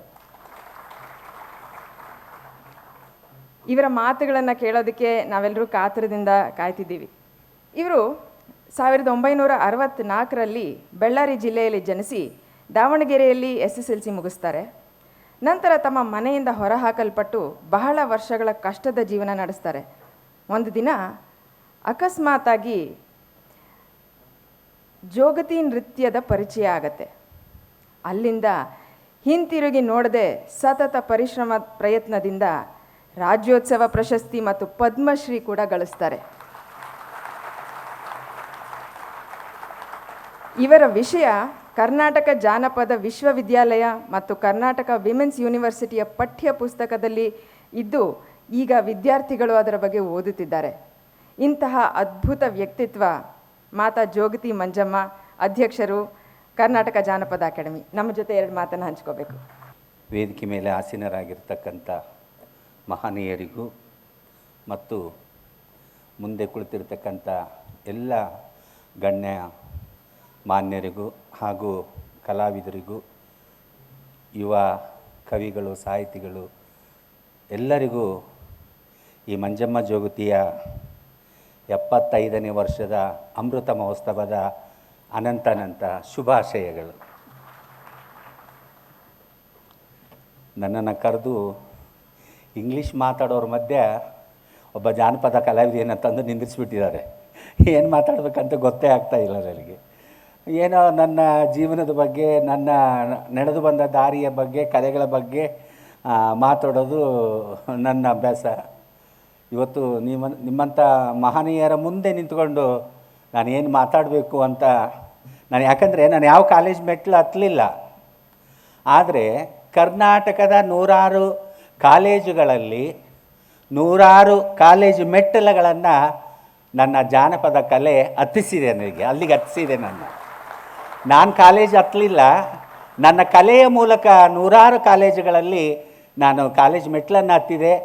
ಸಾವಿರಾರು ಮಕ್ಕಳು ಇವತ್ತು ನನ್ನ ಜೀವನ ಚರಿತ್ರೆಯನ್ನು ಓದ್ತಾ ಇದ್ದಾರೆ ಅಂದರೆ ಅದು ಕಲೆಗಿರ್ತಕ್ಕಂಥ ಶಕ್ತಿ ಅಂತ ಹೇಳೋದಕ್ಕೆ ನಾನಿವತ್ತು ತುಂಬ ಇಷ್ಟಪಡ್ತಾ ಇದ್ದೀನಿ. ನಾವು ಮನೆಯಲ್ಲಿ ಗೃಹ ಪ್ರವೇಶ ಮಾಡಲಿ, ಸತ್ಯನಾರಾಯಣ ಸ್ವಾಮಿ ಪೂಜೆ ಮಾಡಲಿ, ಮನೆಯಲ್ಲಿ ಯಾವುದೇ ವ್ರತಗಳನ್ನು, ಪೂಜೆ ಪುನಸ್ಕಾರಗಳನ್ನು ಮಾಡಿದರೆ ಗಣೇಶನ ಪೂಜೆ ಆದ ತಕ್ಷಣ ನವಗ್ರಹ ಪೂಜೆಗಳನ್ನು ಮಾಡ್ತೀವಿ, ನವಗ್ರಹ ಪೂಜೆಗಳನ್ನು ಮಾಡ್ತಾಯಿದ್ದೀವಿ. ಇಂಥ 9 ಜನಗಳನ್ನು ಹೊಂದಿರತಕ್ಕಂಥ ಟ್ರಸ್ಟಿ ಇವತ್ತು ಇಲ್ಲಿ ಉದ್ಘಾಟನೆ ಆಗಿದೆ. ನಂಗೆ ತುಂಬ ಸಂತೋಷ ಆಗ್ತಾಯಿದೆ. ಇವತ್ತು ನೋಡ್ರಿ, ಮೇರು ಫೌಂಡೇಶನ್ ಇಂಡಿಕಾ ಆರ್ಟ್ಸ್ ಈ ಟ್ರಸ್ಟಿಯಲ್ಲಿ ಅಚ್ಯುತ ಅನಂತಮೂರ್ತಿ ಅಧ್ಯಕ್ಷರು, ರಾಮ ಮಂಜುನಾಥ್ ಉಪಾಧ್ಯಕ್ಷರು, ಕೃಷ್ಣ ಹೆಬ್ಬಾಳೆ ಕಾರ್ಯದರ್ಶಿ, ಡಾಕ್ಟರ್ ರಾಜಶ್ರೀ ಉಪಕಾರ್ಯದರ್ಶಿಗಳು, ಅಭಿಷೇಕ್ ಅಯ್ಯಂಗಾರ್ ಖಜಾಂಚಿ, ಶರತ್ ಪರ್ವತವಾಣಿ, ಸಿ ವಿನಯ್ ಚಂದ್ರು, ರೋಹಿತ್ ಚಕ್ರವರ್ತಿ, ಋಷಾಂಕ ಭಟ್ಟ. ಈ 9 ನವಗ್ರಹಗಳು ಇವತ್ತಿಲ್ಲಿ 9 ನವಗ್ರಹಗಳು ಮೊದಲು ಪೂಜೆ ಮಾಡಿಬಿಡಬೇಕಂತದ್ದು. ಈ 9 ಜನಗಳನ್ನು ಒಳಗೊಂಡಂಥ ಈ ಒಂದು ಟ್ರಸ್ಟಿ ಎಲ್ಲರೂ ಒಂದೇ ದಿಕ್ಕಿಗಿದೆ. ಆ ನವಗ್ರಹಗಳು 8 ದಿಕ್ಕಿಗೆ ತಿರ್ಕೊಂಡಿರ್ತಾವೆ, ಮೂಲೆಗೆ ತಿರ್ಕೊಂಡಿರ್ತಾವೆ. ಆದರೆ ಈ ನವಗ್ರಹಗಳು ಎಲ್ಲ ಒಂದೇ ಕಡೆ ಮುಖ ಮಾಡಿ ನಿಂತು ಮುನ್ನುಗ್ಗುತ್ತಾ ಇದ್ದಾರೆ ಅಂತಂದರೆ ನನಗೆ ತುಂಬ ಸಂತೋಷದ ವಿಚಾರ ಅಂತ ಹೇಳ್ತಾ ಇದ್ದೀನಿ. ಯಾಕಪ್ಪ ಸಂತೋಷದ ವಿಚಾರ ಅಂದರೆ, ನಾನು ಇಲ್ಲಿಗೆ ಬರೋದಕ್ಕಿಂತ ಮುಂಚೆ ತಿಳ್ಕೊಂಡೆ 2 ಸಬ್ಜೆಕ್ಟನ್ನು 2 ವಿಭಾಗವಾಗಿ 6 ತಿಂಗಳಿಗೆ ಒಂದು ಬ್ಯಾಚ್, ಮತ್ತೊಂದು 6 ತಿಂಗಳಿಗೆ ಒಂದು ಬ್ಯಾಚ್ ಅನ್ನೋ ರೀತಿಯನ್ನು ಮಾಡಿಕೊಂಡು ಇಲ್ಲಿ ಸಾಹಿತ್ಯವನ್ನು, ಬರಹವನ್ನು 6 ತಿಂಗಳಗಟ್ಟಲೆ ಮಕ್ಕಳಿಗೆ ಅದರ ಬಗ್ಗೆ ತಿಳಿಸೋದನ್ನು ಕೆಲಸವನ್ನು ಮತ್ತು ಬರೆಸೋದನ್ನು, ಕನ್ನಡವನ್ನು ಉಳಿಸೋದು ಬೆಳೆಸೋದನ್ನು ಕೆಲಸವನ್ನು ಒಂದು ಕಡೆ ಮಾಡಿದರೆ, ಇನ್ನೊಂದು ಕಡೆ ಏನು ಮಾಡ್ತಾ ಇದ್ದಾರಪ್ಪ ಅಂದರೆ ನಮ್ಮ ಜಾನಪದ ಕಲೆಗಳು. ಇವಾಗ ಜಾನಪದಕ್ಕೆ ಯಾರು ಕೈಯೇ ಹಾಕೋದಿಲ್ಲ, ಮನಸ್ಸೇ ಮಾಡೋದಿಲ್ಲ, ಎಲ್ಲ ವೆಸ್ಟರ್ನ್ ಸಂಗೀತಕ್ಕೆ ಹೋಗೋದು ಜನ ಜಾಸ್ತಿ. ಆದರೆ ಈ ಟ್ರಸ್ಟಿ ಮುಖಾಂತರ ಈ ಜಾನಪದ ಕಲೆಗಳನ್ನು ಉಳಿಸ್ತಕ್ಕಂಥ ಒಂದು ಕೆಲಸ ಮಾಡ್ತಾ ಇದ್ದಾರೆ ಅಂದರೆ ಅದು ಅದ್ಭುತ ಕಾರ್ಯ ಅಂತ ಹೇಳೋದಕ್ಕೆ ಇಷ್ಟಪಡ್ತಾ ಇದ್ದೀನಿ. ನೀಲಗಾರರ ಮೇಳ ಆಗಿರ್ಬೋದು, ಭೂತಕೋಲ ಆಗಿರ್ಬೋದು, ಮಂಟೇಸ್ವಾಮಿ ಕಥನ ಆಗಿರ್ಬೋದು, ಯಕ್ಷಗಾನ ಆಗಿರ್ಬೋದು, ಶ್ರೀಕೃಷ್ಣ ಪಾರಿಜಾತ, ಚೌಡ್ಕಿ ಪದಗಳು, ಎಲ್ಲಮ್ಮನ ಕಾವ್ಯ, ಡೊಳ್ಳು ಹಾಡುಗಳು ಒಂದು ರೀತಿ ಇದ್ದಾವೆ. ಈ ಭಾಗದಲ್ಲಿ ಬರೀ ಡೊಳ್ಳು ಕುಣಿತ ಒಂದೇ ಇದ್ದರೆ, ಉತ್ತರ ಕರ್ನಾಟಕದಲ್ಲಿ ಇಡೀ ರಾತ್ರಿ ಡೊಳ್ಳುಗಳನ್ನು ಬಾರಿಸ್ತಾ ಹಾಡ್ತಕ್ಕಂಥ ಕಲಾವಿದರಿದ್ದಾರೆ. ಅಂಥ ಒಂದು ಕಲೆಗಳನ್ನು ಇವತ್ತು ಗಿಗಿಮೇಳ ಆಗಿರ್ಬೋದು, ನೂರಾರು ಕಲಾವಿದರನ್ನು ಅವರ ಮನೆಗೆ ಹೋಗಿ ಅಲ್ಲಿ ಇರ್ತಕ್ಕಂಥ ಜಾಗಗಳಿಗೆ ಈ ಒಂದು ತಂಡ ಹೋಗಿ ಅವರ ಜೀವನ ಚರಿತ್ರೆಯನ್ನು, ಅವರು ನಡೆದು ಬಂದಂಥ ದಾರಿಯನ್ನು, ಅವರು ಬೆಳೆಸ್ತಕ್ಕಂಥ ಕಲೆಯನ್ನು, ಅವರು ಮಾಡ್ತಕ್ಕಂಥ ಕಲೆಯನ್ನು, ಅವರ ಹಿಂದೆ ಇರ್ತಕ್ಕಂಥ ನೋವು ನಲಿವೆಗಳನ್ನು ದಾಖಲಿಸುವುದರ ಮುಖಾಂತರ ಚಿತ್ರೀಕರಣ ಮಾಡ್ತಾ ಇದ್ದಾರೆ. ಇವತ್ತು ಯಾವ ಅಕಾಡೆಮಿಗಳು ಮಾಡ್ತಾ ಇಲ್ಲ, ಯಾವ ಟ್ರಸ್ಟಿಗಳು ಮಾಡ್ತಾ ಇಲ್ಲ. ಅಂಥ ಒಂದು ಕಾರ್ಯಕ್ಕೆ ಈ ಮೇರು ಫೌಂಡೇಶನ್ ಕೈ ಹಾಕಿದೆ ಅಂದರೆ ಎಲ್ಲರೂ ಮೆಚ್ಚುವಂಥ ಕೆಲಸ ಅಂತ ಹೇಳೋದಕ್ಕೆ ನಾನು ಇವತ್ತು ತುಂಬ ಖುಷಿ ಆಗ್ತಾ ಇದೆ. ನಾವು ಅಕಾಡೆಮಿಯವ್ರು ಮಾಡಬೇಕು ಆ ಕೆಲಸನ, ಮಾಡಿಸ್ಬೇಕು. ಇವರು ನಮಗೆ ಅವ್ರ ಕಡೆಯಿಂದ ನಮಗೆ ಕೆಲಸ ಮಾಡಬೇಕು. ಆದರೆ ಇವತ್ತು ಈ ಟ್ರಸ್ಟಿ ಹುಟ್ಟಾಕೊಂಡಿದೆಯಲ್ಲ, ಇದು ನೂರಾರು ವರ್ಷ ಬಾಳಬೇಕು. ಇವರ ಕಡೆಯಿಂದ ಸಾವಿರಾರು ವಿದ್ಯಾರ್ಥಿಗಳಿಗೆ, ಸಾವಿರದಿಂದ ಲಕ್ಷಾಂತರ ವಿದ್ಯಾರ್ಥಿಗಳಿಗೆ ಕನ್ನಡದ ಪರಿಚಯ, ಕಲೆಗಳ ಪರಿಚಯ ಆಗಬೇಕು ಅಂತ ನಾನು ಹೇಳೋದಕ್ಕೆ ಇಷ್ಟಪಡ್ತಾ ಇದ್ದೀನಿ. ಇವತ್ತು ನೋಡಿದ್ರಲ್ಲ, ನೀಲಗಾರರ ಹಾಡುಗಳನ್ನು ಆಡಿದರು. ಮಲ್ಲಣ್ಣವ್ರು ಯಾಕೆ ಹಂಗೆ ಮಾಡಿದ್ರು ಗೊತ್ತಿಲ್ಲ. ಮೊದಲಿಗೆ ನೀಲ್ಗಾರರು ಅಂದ ತಕ್ಷಣ ನಾನು ಯಾರೋ ಬರ್ತಾರೆ ಅಂದ್ಕೊಂಡಿದ್ದೆ. ನಮ್ಮ ಮಲ್ಲಣ್ಣ ಬಂದ, ಮಲ್ಲಣ್ಣ ಗೊರವರು ಕುಣಿತಿದ್ದಾತ, ಗೊರವರ ಕುಣಿತದವನು ಹೋಗಿ ನೀಲ್ಗಾರರ ಪದ ಯಾಕೆ ಆಡ್ತಾ ಇದ್ದಾನೆ ಅಂತ ನಾನು ಅಲ್ಲಿ ಯೋಚನೆ ಮಾಡ್ತಾಯಿದ್ದೆ. ಆಮೇಲೆ ಶ್ರೀವಸ್ತ ಇದ್ದಾರೆ ಇಲ್ಲಿ, ಅವ್ರ ಹತ್ರನೂ ಹೇಳ್ಕೊಂಡು ಇವ್ರು ಯಾಕ್ರಿ ಗೊರವರು ವೇಷ ಹಾಕ್ಕೊಂಡು ಬಂದು ನೀಲ್ಗಾರರ ಹಾಡಾಡ್ತಾರೆ. ನೀಲ್ಗಾರರ ವೇಷನೂ ಅಲ್ಲ, ನೀಲ್ಗಾರರ ವಾದ್ಯನೂ ಅಲ್ಲ. ಶ್ರೀವಸ್ತ ಅವರು ತುಂಬ ಸರಿ ಅವರ ಟ್ರಸ್ಟಿಗೆ ಕರೆದು ನಮ್ಮನ್ನು ಎಲ್ಲಮ್ಮನ ನೃತ್ಯವನ್ನು, ಎಲ್ಲಮ್ಮನ ಚೌಡಿಕಿ ಪದಗಳನ್ನು ತುಂಬ ಸಾರಿ ಮಾಡಿಸಿ ಒಂದು ಅಂತಾರಾಷ್ಟ್ರ ಮಟ್ಟದಲ್ಲಿ ಅವರ ಮಾಡಿದಂಥ ಕಾರ್ಯಗಳು ಪತ್ರಿಕೆಯಲ್ಲಿ ಬಂದದ್ದನ್ನು ಇವತ್ತು ನಾನಿಲ್ಲಿ ಗಮನಿಸಬೇಕಾಗ್ತಾ ಇದೆ. ಮತ್ತು ಅವರು ನೀಲ್ಗಾರರ ಹಾಡು ಮುಗಿದ ತಕ್ಷಣವೇ ಒಂದು ಪರಮೇಶ್ವರನ ಹಾಡನ್ನು ಹೇಳಿ ಅದನ್ನು ಮುಚ್ಚಾಕ್ಕೊಂಡ್ಬಿಟ್ರು ಅವರು. ಹಂಗಾಗಿ ಕಲಾವಿದರು ಅವ್ರು ಬಂದ ಮೇಲೆ 1 ನಿಮಿಷ ಸಮಯ ತಗೊಂಡ್ರು, 1-1.5 ನಿಮಿಷ ಸಮಯ ತಗೊಂಡ್ರು. ನಾನು ನಮ್ಮವ್ರ ಹತ್ರ ಹೇಳ್ತಾ ಇದ್ದೆ, ಶ್ರೀವಸ್ತ ಅವ್ರ ಹತ್ರ, ನೋಡ್ರಿ ಎಷ್ಟು ಸಮಯವನ್ನು ವ್ಯರ್ಥ ಮಾಡ್ತಾ ಇದ್ದಾರೆ. ಹಂಗಾಗಿ ನಾವು ಜಾನಪದ ಕಲಾವಿದರು ಭಾರತದಲ್ಲಿ ಹಿಂದೆ ಇದ್ದೀವಿ. ಯಕ್ಷಗಾನ ಕಲಾವಿದರು ಸಮಯ ಪ್ರಜ್ಞೆ ಉಳ್ಳವರು, ವೇಷಣಭೂಷಣ ಉಳ್ಳವರು, ಅವರು ಒಳ್ಳೆಯ ರೀತಿಯಿಂದ ನಡೆಯೋರು ಇವತ್ತು ಅಂತಾರಾಷ್ಟ್ರ ಮಟ್ಟದ ಕಲಾವಿದರಾಗಿದ್ದಾರೆ. ನಮ್ಮ ಕಲಾವಿದರು ಈ ಥರ ಟೈಮನ್ನು ವೇಸ್ಟ್ ಮಾಡೋದ್ರಿಂದ ನಾವು ಇನ್ನೂವರೆಗೂ ಕೆಳಗೆ ಇದ್ದೀವಿ ಅಂತ ನಾನಿವತ್ತು ಮಾತಾಡ್ತಾ ಇದ್ದೆ ಅಲ್ಲಿ ಕುತ್ಕೊಂಡಾಗ. ಕಲಾವಿದರು ಸಮಯದ ಪ್ರಜ್ಞೆಯನ್ನು ಇರಬೇಕು, ವೇಷಭೂಷಗಳ ಪ್ರಜ್ಞೆ ಇರಬೇಕು. 3 ನಿಮಿಷ ಮಾಡ್ರಂದರೆ 2-3/4 ನಿಮಿಷದಲ್ಲೇ ನಮ್ಮ ಕಾರ್ಯಕ್ರಮವನ್ನು ಮಾಡಿ ಮುಗಿಸಿಬಿಡಬೇಕು. ಇವಾಗ ಇದು 21ನೇ 22ನೇ ಶತಮಾನದಲ್ಲಿ ಕಾರ್ಯಕ್ರಮಗಳು ಹೆಂಗಿರಬೇಕಂದ್ರೆ ರಿಮೋಟ್ ಹಿಡ್ಕೊಂಡು ಟಿ ವಿ ಚಾನಲನ್ನು ಚೇಂಜ್ ಮಾಡ್ದಂಗೆ ಇರ್ಬೇಕು ಸ್ಟೇಜ್ ಮೇಲೆ. ಹಂಗಾದರೆ ಜನ ನೋಡ್ತಾರೆ. ಇಲ್ಲಾಂದರೆ ಇವಾಗ ಮಕ್ಕಳು ಯಾರು ನೋಡೋದೇ ಇಲ್ಲ, ಇವಾಗಿನ ಮಕ್ಕಳು ಯಾರೂ ನೋಡೋದಿಲ್ಲ. ಅಂಥ ಕೆಲಸವನ್ನು ಉಳಿಸ್ತಕ್ಕಂಥ ಕೆಲಸವನ್ನು, ಬೆಳೆಸ್ತಕ್ಕಂಥ ಕೆಲಸವನ್ನು ಇವತ್ತು ಮೇರು ಫೌಂಡೇಶನ್ ಅವ್ರು ಮಾಡ್ತಾಯಿದ್ದಾರೆ. ನನಗೆ ತುಂಬ ಸಂತೋಷ. ನಾನು ನಿನ್ನೆನೇ ಹೋಗಬೇಕಾಗಿತ್ತು ಊರಿಗೆ. ನಾನು ಮನೆ ಬಿಟ್ಟು ಇವತ್ತಿಗೆ 11 ದಿವಸ ಆಯಿತು. ಉಡುಪಿ, ಬೆಂಗಳೂರು, ಚಾಮರಾಜನಗರ, ಮೈಸೂರು, ಬೆಂಗಳೂರು, ಮತ್ತೆ ಹಿಂದೆ ಹೋಗಿ ಮತ್ತೆ ಇಲ್ಲಿಗೆ ಬಂದು ಇವತ್ತಿಗೆ 11 ದಿವಸ ಆಯ್ತು ನಾನು ಹೋಗಬೇಕು. ಕೃಷ್ಣ ಹೆಬ್ಬಾಳೆ ಅವರು ಫೋನ್ ಮಾಡಿದ್ರು ನನಗೆ. ನಂದು ಆವಾಗಲೇ ಇದು ಡೇಟು ಫಿಕ್ಸ್ ಆಗಿತ್ತು, ಮತ್ತು ಹೋಗೋ ಗಾಡಿನೂ ಬುಕ್ ಆಗಿತ್ತು. ನಾನು ಹೋಗೋದಕ್ಕೆ ಟ್ರೈನ್ಗೆ ಹೋಗೋದಕ್ಕೆ ಗಾಡಿನೂ ಬುಕ್ ಆಗಿತ್ತು. ಅವ್ರು ಫೋನ್ ಮಾಡಿದಾಗ ಆಯ್ತು ಹೇಳ್ರಿ, ನೋಡ್ತೀನಿ, ನಂಗೆ ಸಮಯ ಸಿಕ್ಕರೆ ಬರ್ತೀನಿ. ನಾನು ಅವತ್ತಿಗೆ 11 ದಿನ ಆಗಿರುತ್ತೆ ಬಂದಿರೋದು, ನಾನು ನೋಡ್ತೀನಿ ರೀ ಅಂತ ಹೇಳಿಬಿಟ್ಟೆ. ಅದಕ್ಕೆ ಇವ್ರೇನು ಮಾಡಿಬಿಟ್ರು, ವಾದಿ ಸಾರ್ ಅವ್ರನ್ನ ಹಿಡ್ಕೊಂಬಿಟ್ರು, ವಾದಿರಾಜ್ ಸಾರ್ನ ಹಿಡ್ಕೊಂಬಿಟ್ರು. ಮಂಜಮ್ಮರು ಹಿಂಗೆ ಹೇಳಿದಾರೆ ರೀ, ಅವ್ರು ಬರ್ತಾರೆ, ಏನು ಮಾಡ್ತಾರೆ ಗೊತ್ತಿಲ್ಲ ಅಂದ್ರೆ. ವಾದಿರಾಜ್ ಸಾರ್ ಫೋನ್ ಮಾಡಿ, ಅಮ್ಮ ಹಿಂಗೆ ಕಾರ್ಯಕ್ರಮ ಮಾಡ್ತಾಯಿದ್ದಾರೆ, ನೀವು ಹೋಗ್ಬೇಕು, ಸಂತೋಷ್ ಜಿ ಸಾರ್ ಬರ್ತಾಯಿದ್ದಾರೆ, ನೀನು ಹೋಗಲೇಬೇಕಂದ್ರು. ಆಯ್ತು ಸರ್ ಹೋಗ್ತೀನಿ ಅಂತಂದೆ. ಮಣಿಯವರಿಗೆ ಮಣಿಯದಂತ ಊರಮ್ಮನ ಕಾಣ, ನಾವು ಗಾದಿ ಮಾತು ಹೇಳ್ತೀವಿ, ಎಲ್ರಿಗೂ ಮಣಿಯೋದಿಲ್ಲ ಅಂತ ಊರಮ್ಮನ ಕಾಣೋದು. ಯಾರಿಗೆ ಮಣಿಬೇಕೋ ಅವ್ರಿಗೆ ಮಣಿಬೇಕಂತ. ಹಂಗೆ ವಾದಿರಾಜರು ಹೇಳಿದ ಮೇಲೆ ನಾನು ಆಯ್ತು ಬಿಡ್ರಿ, ಆಯ್ತಾ ಕಾರ್ಯಕ್ರಮಕ್ಕೆ ಹೋಗ್ತೀನಿ ಅಂತ ಒಪ್ಕೊಂಡೆ. ನಿನ್ನೆ ಟಿಕೆಟ್ ಕ್ಯಾನ್ಸಲ್ ಮಾಡಿ ಇವತ್ತು ಟಿಕೆಟ್ ಮಾಡಿದರೆ 8:30 8:45 ಗಾಡಿ ಬರುತ್ತೆ, ಹೋಗ್ಬೇಕು. ಹಂಗೆ ಕೃಷ್ಣ ಅವರು ನನ್ನನ್ನು ಹಿಡ್ದು ಹಾಕ್ಕೊಂಬಿಟ್ರು ಇಲ್ಲಿಗೆ. ಇವತ್ತು ಅವ್ರ ಮಾತಿಗೆ ಬೆಲೆ ಕೊಟ್ಟು, ವಾದಿರಾಜ್ ಸರ್ ಅವರ ಮಾತಿಗೆ ಬೆಲೆ ಕೊಟ್ಟು ಇವತ್ತು ನಾನು ಇಲ್ಲಿಗೆ ಬಂದಿದ್ದೀನಿ. ನಾನು ಯಾವ ಪ್ರಶಸ್ತಿಗಳ ಹಿಂದೆ ಹೋದವಳಲ್ಲ, ಯಾವ ಅಧಿಕಾರದ ಹಿಂದೆ ಹೋದವಳಲ್ಲ, ಯಾವ ಕಾರ್ಯಕ್ರಮಗಳನ್ನು ಕೊಡ್ರಿ ಅಂತ ಯಾವ ಇಲಾಖೆಗೂ ಯಾವ ಅಕಾಡೆಮಿಗೂ ನಾನೊಂದು ಅರ್ಜಿಯನ್ನು ಹಾಕ್ಕೊಂಡಿಲ್ಲ. ಇವತ್ತು ನಾನು ಕಾರ್ಯಕ್ರಮ ನನ್ನ ಅಕಾಡೆಮಿಯಲ್ಲಿರುವಾಗ ಹೋದ ಬಾರಿ ಇದೇ ರಾಜ್ಯೋತ್ಸವ ಪ್ರಶಸ್ತಿ ಬಂದಾಗ ಯಾರೋ ಒಬ್ಬ ವಿದ್ವಾಂಸರು ಬಂದ್ರಿ, ಏನು ರೀ ಬರ್ರಿ ಅಂತ ಕುಂದ್ರಿಸಿದೆ. ಅಮ್ಮ ನಂಗೆ ರಾಜ್ಯೋತ್ಸವ ಪ್ರಶಸ್ತಿ ಕೊಡಬೇಕು ಅಂತಂದರು. ನಿಮ್ಮ ಸಾಧನೆ ಏನು, ವಯಸ್ಸೆಷ್ಟು, ನಿಮ್ಮ ಸಾಧನೆ ಏನು ಅಂತ ಕೇಳಿದಾಗ ಅವ್ರು ಇಷ್ಟುದ್ದ ಲೀಸ್ಟನ್ನು ಇಟ್ಟರು. ಆಯ್ತು ರೀ ನೋಡ್ತೀನಿ ರೀ ಅಂದೆ. ಅಮ್ಮ ಏನಾರು ಕೊಡಬೇಕಾ ಅಂದರೆ, ಏನು ಕೊಡ್ತೀರಿ ಅಂತ ಕೇಳಿದೆ. ಅಮ್ಮ ನೀವೇನು ಹೇಳ್ತೀರ ಅದನ್ನು ಕೊಡ್ತೀನಮ್ಮ ಅಂತಂದರು. ಇಲ್ಲರಿ ನೀವು ಮೊದಲು ಹೇಳ್ರಿ ಏನು ಕೊಡ್ತೀರಿ ಅಂತ ಹೇಳಿದೆ. ಅಮ್ಮ ಅದು 1 ಲಕ್ಷ ರೂಪಾಯಿ ಬರುತ್ತಲ್ಲ, ನೀನೇ ತೊಗೊಂಬಿಡು ಅಂದರು. ಅಷ್ಟೇನಾ ಅಂದೆ ನಾನು. ಅಷ್ಟೇನಾ ಅಂತಂದು. ಅನುಮಾನ ಇದ್ದರೆ ಅಮ್ಮ ನಾನು ಇವಾಗಲೇ ಚೆಕ್ ಬರ್ಕೊಟ್ಟು ಬಿಡ್ತೀನಿ, ಆವಾಗ ಅದು ದುಡ್ಡು ಬಂದದ್ದು ನನಗೆ ಬರುತ್ತೆ, ಇವಾಗಲೇ ಅಡ್ವಾನ್ಸಾಗಿ ಚೆಕ್ ಬರ್ಕೊಡ್ತೀನಿ ಅಂದೆ. ಎದಳ ಮೇಲೆ ಅಂದೆ ನಾನು. ಯಾರಿಗೆ ದುಡ್ಡಿನ ಆಸೆ ತೋರಿಸ್ತಾ ಇದೀಯ? ಯಾರಿಗೆ ದುಡ್ಡಿನ ಆಸೆ ತೋರಿಸ್ತಾ ಇದೀಯ? ನನಗೆ ಹೆಂಡ್ರಿಲ್ಲ ಮಕ್ಕಳಿಲ್ಲ. ಈ ಕಡೆಗೆ ಬಂದರೆ ಗಂಡ ಇಲ್ಲ ಮಕ್ಕಳಿಲ್ಲ. ಯಾರಿಗೆ ಗಳಿಸಿ ಸಾಯಲಿ ನಾನು 1 ಲಕ್ಷ ರೂಪಾಯಿ ತಗೊಂಡು? ನಾನು ಎದ್ದೇನೆ ಜೋಗಿ ಅಂದರೆ ಹೆಗಲ ಮೇಲೆ ಕಡಾಸ ಐತಿ ಅನ್ನೋಕ್ಕೆ ನಾನು ಜಾನಪದ ಕಲಾವಿದ. ನನಗೆ ಯಾವುದು ಗಳಿಸ್ಬೇಕನ್ನೋ ಆಸೆ ಇಲ್ಲ. ಮರ್ಯಾದೆಯಿಂದ ಎದ್ದು ಹೋಗ್ತೀಯ, ಪೊಲೀಸ್ ಸ್ಟೇಷನಿಗೆ ಕಂಪ್ಲೇಂಟ್ ಮಾಡಲ ಅಂದೆ. ಇಲ್ಲಮ್ಮ ಹೋಗ್ತೀನಮ್ಮ ಅಂತ ಎದ್ದೋದ. ಆವಾಗ ಗೊತ್ತಾಯಿತು ಪ್ರಶಸ್ತಿಯ ಬೆಲೆ ಏನು ಅಂತ ನನಗೆ. ಆವಾಗ ಗೊತ್ತಾಯಿತು. ಅದುವರೆಗೆ ನನಗೆ ಪ್ರಶಸ್ತಿಗೆ ಇಷ್ಟು ಕಷ್ಟ ಬೀಳಬೇಕಾ, ಅಧಿಕಾರಕ್ಕೆ ಇಷ್ಟು ಕಷ್ಟ ಬೀಳಬೇಕಂತ ದೇವರಾಣಿ ನಿಮ್ಮೆಲ್ಲರ ಸಾಕ್ಷಿಯಾಗೂ ನನಗೆ ಗೊತ್ತಿದ್ದಿಲ್ಲ. ಎಷ್ಟು ತಲೆ ತಿಂತಾರಂದರೆ, ಕೊನೆಗೆ ನಾನೀಗ ರಾಜ್ಯೋತ್ಸವ ಬಂದಿರೋದ್ರಿಂದ, ಕಮಿಟಿಯಲ್ಲಿರೋದ್ರಿಂದ ನಾನು ಯಾಕೆ ಅಧ್ಯಕ್ಷರಾಗಿದ್ದೀನಪ್ಪ ಅಂತ ಕಣ್ಣೀರು ಹಾಕ್ತಕ್ಕಂಥ ಹೊತ್ತು ಬಂದೋಗಿದೆ. ಅಷ್ಟು ಜನ ರೀ, ಕರ್ನಾಟಕದಿಂದ ಸಾವಿರಾರು ಜನ ಮಾಡ್ತಾರೆ.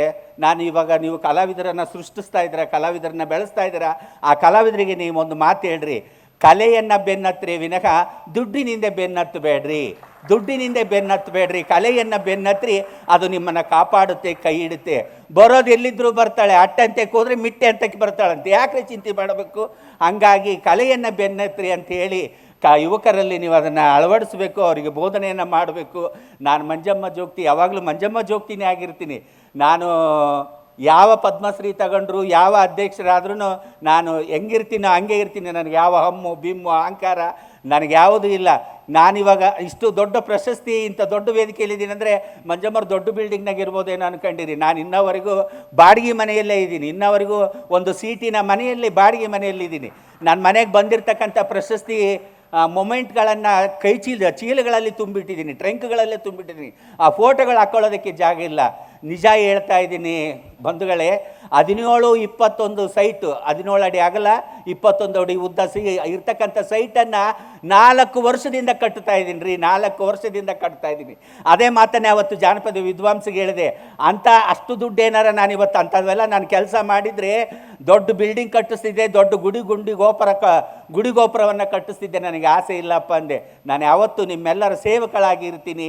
ಕಲೆಯನ್ನು ಬೆಳೆಸ್ರಿ, ಕಲೆಯನ್ನು ಉಳಿಸ್ರಿ, ಕನ್ನಡ ನಾಡನ್ನು ಉಳಿಸ್ರಿ, ಕನ್ನಡ ಸಂಸ್ಕೃತಿಯನ್ನು ಉಳಿಸ್ರಿ, ನಮ್ಮ ತನವನ್ನು ಉಳಿಸ್ರಿ, ನಮ್ಮ ಜನಪದವನ್ನು ಉಳಿಸ್ರಿ ಅಂತ ಹೇಳ್ತಾ ಇವತ್ತು ಮಾತಾಡೋದಕ್ಕೆ ಅವಕಾಶ ಮಾಡಿಕೊಟ್ಟಂಥ ತಮ್ಮೆಲ್ಲರಿಗೂ ಈ ಮಂಜಮ್ಮ ಜೋಗತಿಯ ಅನಂತ ಕೋಟಿ ಕೋಟಿ ಪ್ರಣಾಮಗಳು.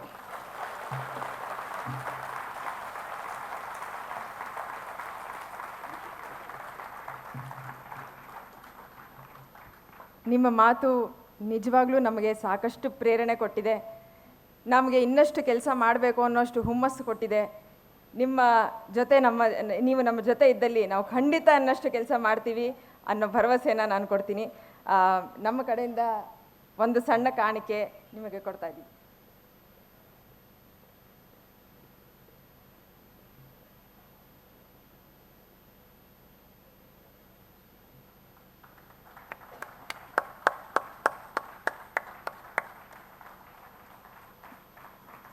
ನಿಮ್ಮ ಮನೆಯಲ್ಲಿ ಆಗಲೇ ಹಲವಾರು ಮೊಮೆಂಟೋಗಳಿದೆ, ಅದರಲ್ಲಿ ಇದು ಒಂದು.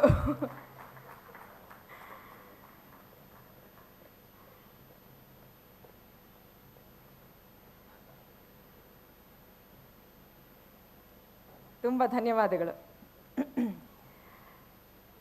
ಈಗ ನಿಮಗೆಲ್ಲರಿಗೂ ಒಂದು ಸಣ್ಣ ಕ್ವಿಜ್. ನಾನು ಒಂದು ಲೈನ್ ಹೇಳ್ತೀನಿ, ಯಾರ ಲೈನು ಯಾರು ಹೇಳಿದ್ದು ಅಂತ ಗೆಸ್ ಮಾಡೋದಕ್ಕೆ ಪ್ರಯತ್ನ ಪಡಿ. Do not apply secular logic to religious places because you do not tolerate application of religious logic to secular places.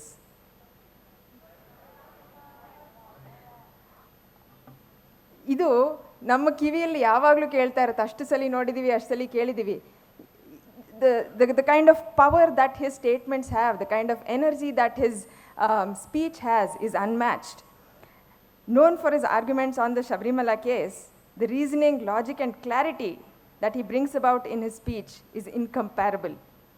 This lawyer from IIT Kharagpur, like a lot of Indians, any guesses what he was before he became a lawyer? Yes, he was an engineer, a mechanical engineer. And he has now turned a writer with the launch of his book, India That Is Bharat. He is truly an inspiration and actually a role model. In the times when Bollywood actors were role models, we have an amazing personality, a lawyer who speaks for India, who is a role model for youth today. We are very proud to have Shri J. Sai Deepak with us. We'd love to share your thoughts, sir. Namaskara.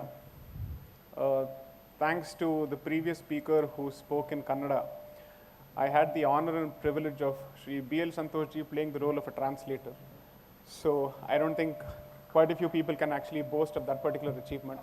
So I'm grateful to B.L. Santoshji for giving me an opportunity to share space with him. I'm grateful to the Meru Foundation for coming up with this fantastic initiative and for giving me an opportunity to share space with all these brilliant creative minds. I honestly feel out of place because I don't know what I'm doing here, except for the fact that I realize that I know very little. And when each time I see someone speak proficiently in an Indian tongue, I regret knowing English equally proficiently. So I don't know what to make of it. In fact, I was having a conversation earlier in the evening with Amish Tripathi as to the importance of language and all that, and that it's a carrier of idiom, a carrier of history, a carrier of civilization. But most importantly, I think look at the natural confidence with which the earlier speaker spoke in her mother tongue. And I don't think anybody needed to teach her the art of oration, elocution, or whatever it is. And the confidence levels that we typically associate with speech in an alien tongue is overrated. It's seriously overrated. Maybe because partially there is a certain mindset which gives you the impression that there is something great going on, merely because the person happens to speak in a foreign language. But I've always found native speakers unmatched in their ability to enthrall the audience and the confidence with which they engage with the audience, because they're able to touch the pulse of the audience with their command and grasp over the native idiom, which I think is the essence of knowing a language and the culture that goes with it. I heard Sri Achyutaji's talk very keenly, and I'm very, very happy that finally the value of institutionalizing such initiatives is something that we are seeing in our life and time, because typically what has happened is that such initiatives have had heroic, valiant, lone attempts, where you have a lot of individuals putting in a lot of effort, but ultimately dying bitter, let's say, poor penury deaths. And here's a situation where a bunch of like-minded people have come together to actually save what they believe are the arts on the verge of extinction. According to me, Indic arts will see a resurgence simply because this very initiative tells me that the stars are aligning in favor of Indic arts and revival of Indic arts. And the reason I make this particular statement, and not because I wish to say this for the sake of public consumption, is because when a self-driven group of people come together and they realize that there is a lot that needs to be done, and they look for support from the society as opposed to support from the state, that indicates multiple things. One, that they clearly understand, or at least they know for a fact that they can put faith in the society's conscience to support that initiative. So that means that spirit of Indic consciousness is still alive in the society, notwithstanding the multiple waves of colonization that we have seen. In fact, as part of the book, I've spoken of the Islamic colonization, I've spoken of the Christian colonization. But I think the most pernicious colonization that this country has ever witnessed is the Nehruvian Marxist colonization. And the reason I think it's important to highlight that is because I think this culture and the civilization has suffered at the hands of its own people more than outsiders. And that happens to be the tragedy of our situation. And when I see that the first audience that we are having to convince, to persuade, to argue, to contest, and to debate is our own people, it clearly shows the advanced stage of decay of this particular situation. And let's say it's reached a very advanced situation where now the foreigner has succeeded in pitting you against your own brother, against your own sister, and you're having to convince the validity and the legitimacy of your culture and your existence, not to an outsider, but an insider who thinks like an outsider. So therefore, I'm very, very happy that this initiative has come about. Most importantly, as a lawyer, I think the buzzword that immediately caught my ears was the reference to the GI tag. I'm so happy that you spoke of it, because I think it's important to understand the value of documentation. It's unfortunate that we have come down to the level of documentation, because it points to a different thing altogether.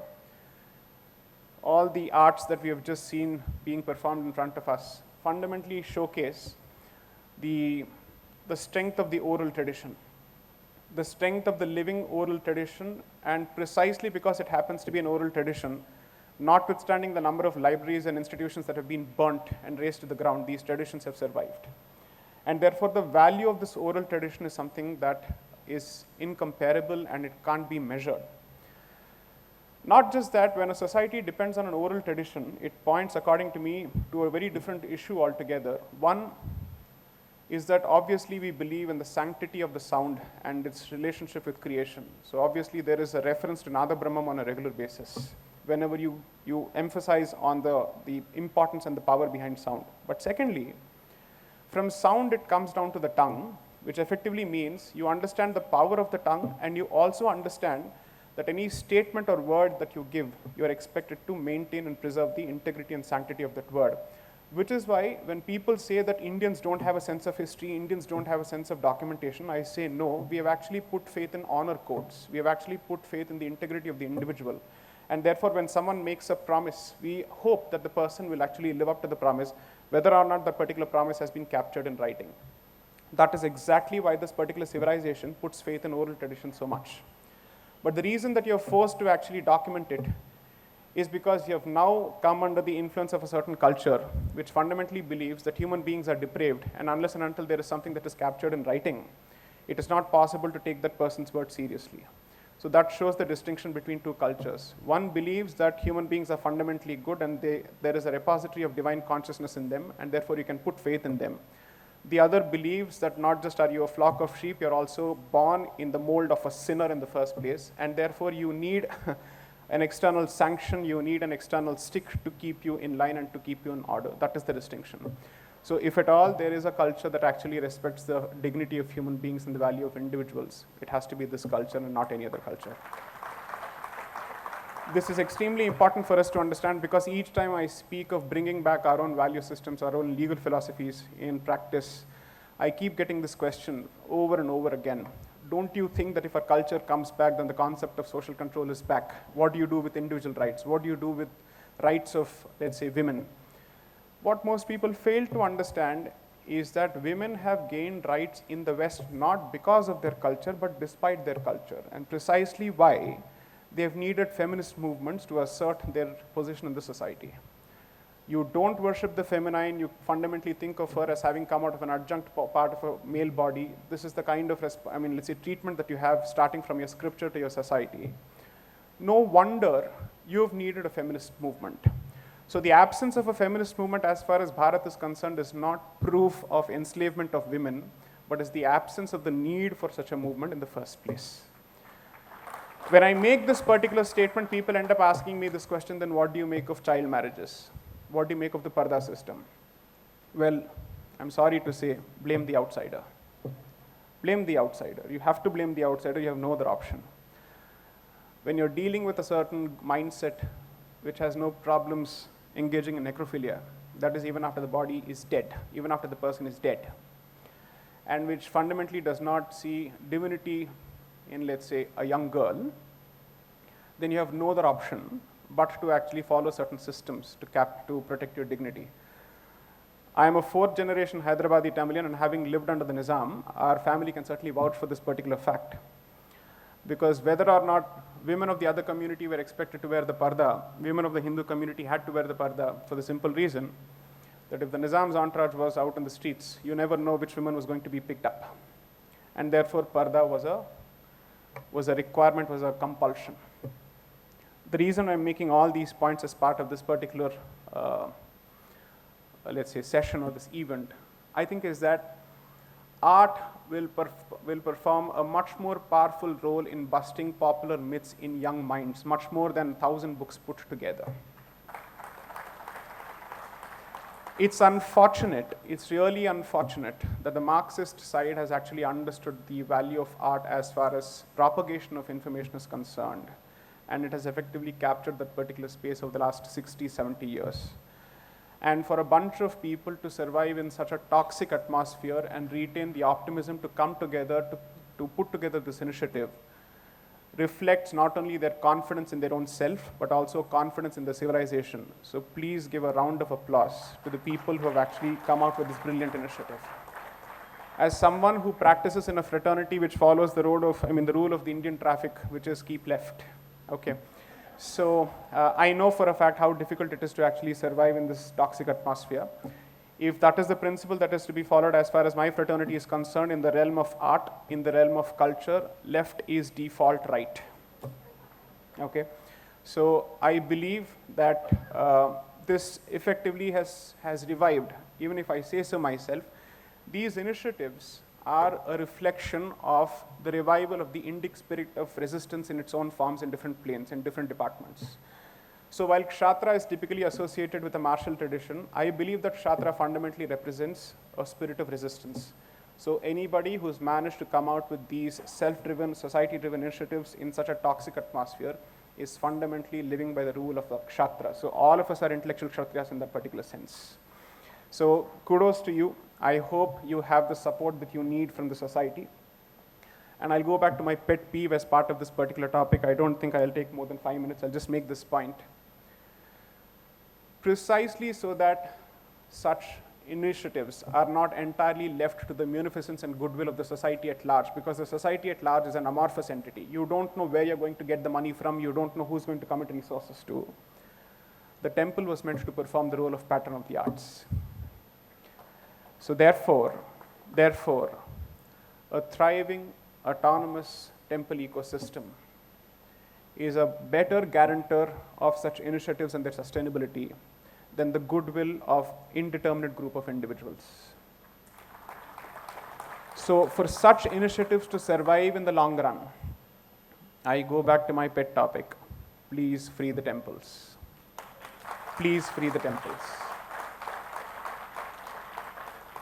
And therefore, I believe that once the temples at least regain a semblance or a modicum of autonomy, these initiatives will only get orders of magnitude of support that they've always deserved, and we will be able to save such traditions and such art forms from being pushed to the brink and verge of extinction. I really hope that at least in my life and time and in my living memory, we get to see that particular goal being achieved. As I keep saying, that Hindu community certainly doesn't have the luxury of being pessimistic, so therefore I'm by default an optimist. And I therefore hope that this particular goal is achieved, so that the temple ecosystem and therefore the associated and allied ecosystems get the kind of support that they've always enjoyed in a traditional Hindu dharmic society. And we're able to push them forward, because you see, I don't see the point in dying a heroic death. I don't want to be a martyr under any circumstances. If you enter a certain battle, if you enter a certain initiative, I don't see the point in dying. I see the point only in doing. So I hope that while we certainly celebrate the martyrdom and the heroism of, let's say, our heroes, we ensure that this particular generation at the very least achieves victory in all possible realms, at every possible plane, in every department possible. Because I am sick and tired of having to listen to and read atrocity literature. I don't want to read that anymore. I hope that the next generation doesn't have to read the atrocity literature anymore. So I certainly want to assure this particular group that in terms of the legal support that you're going to need, you will certainly need.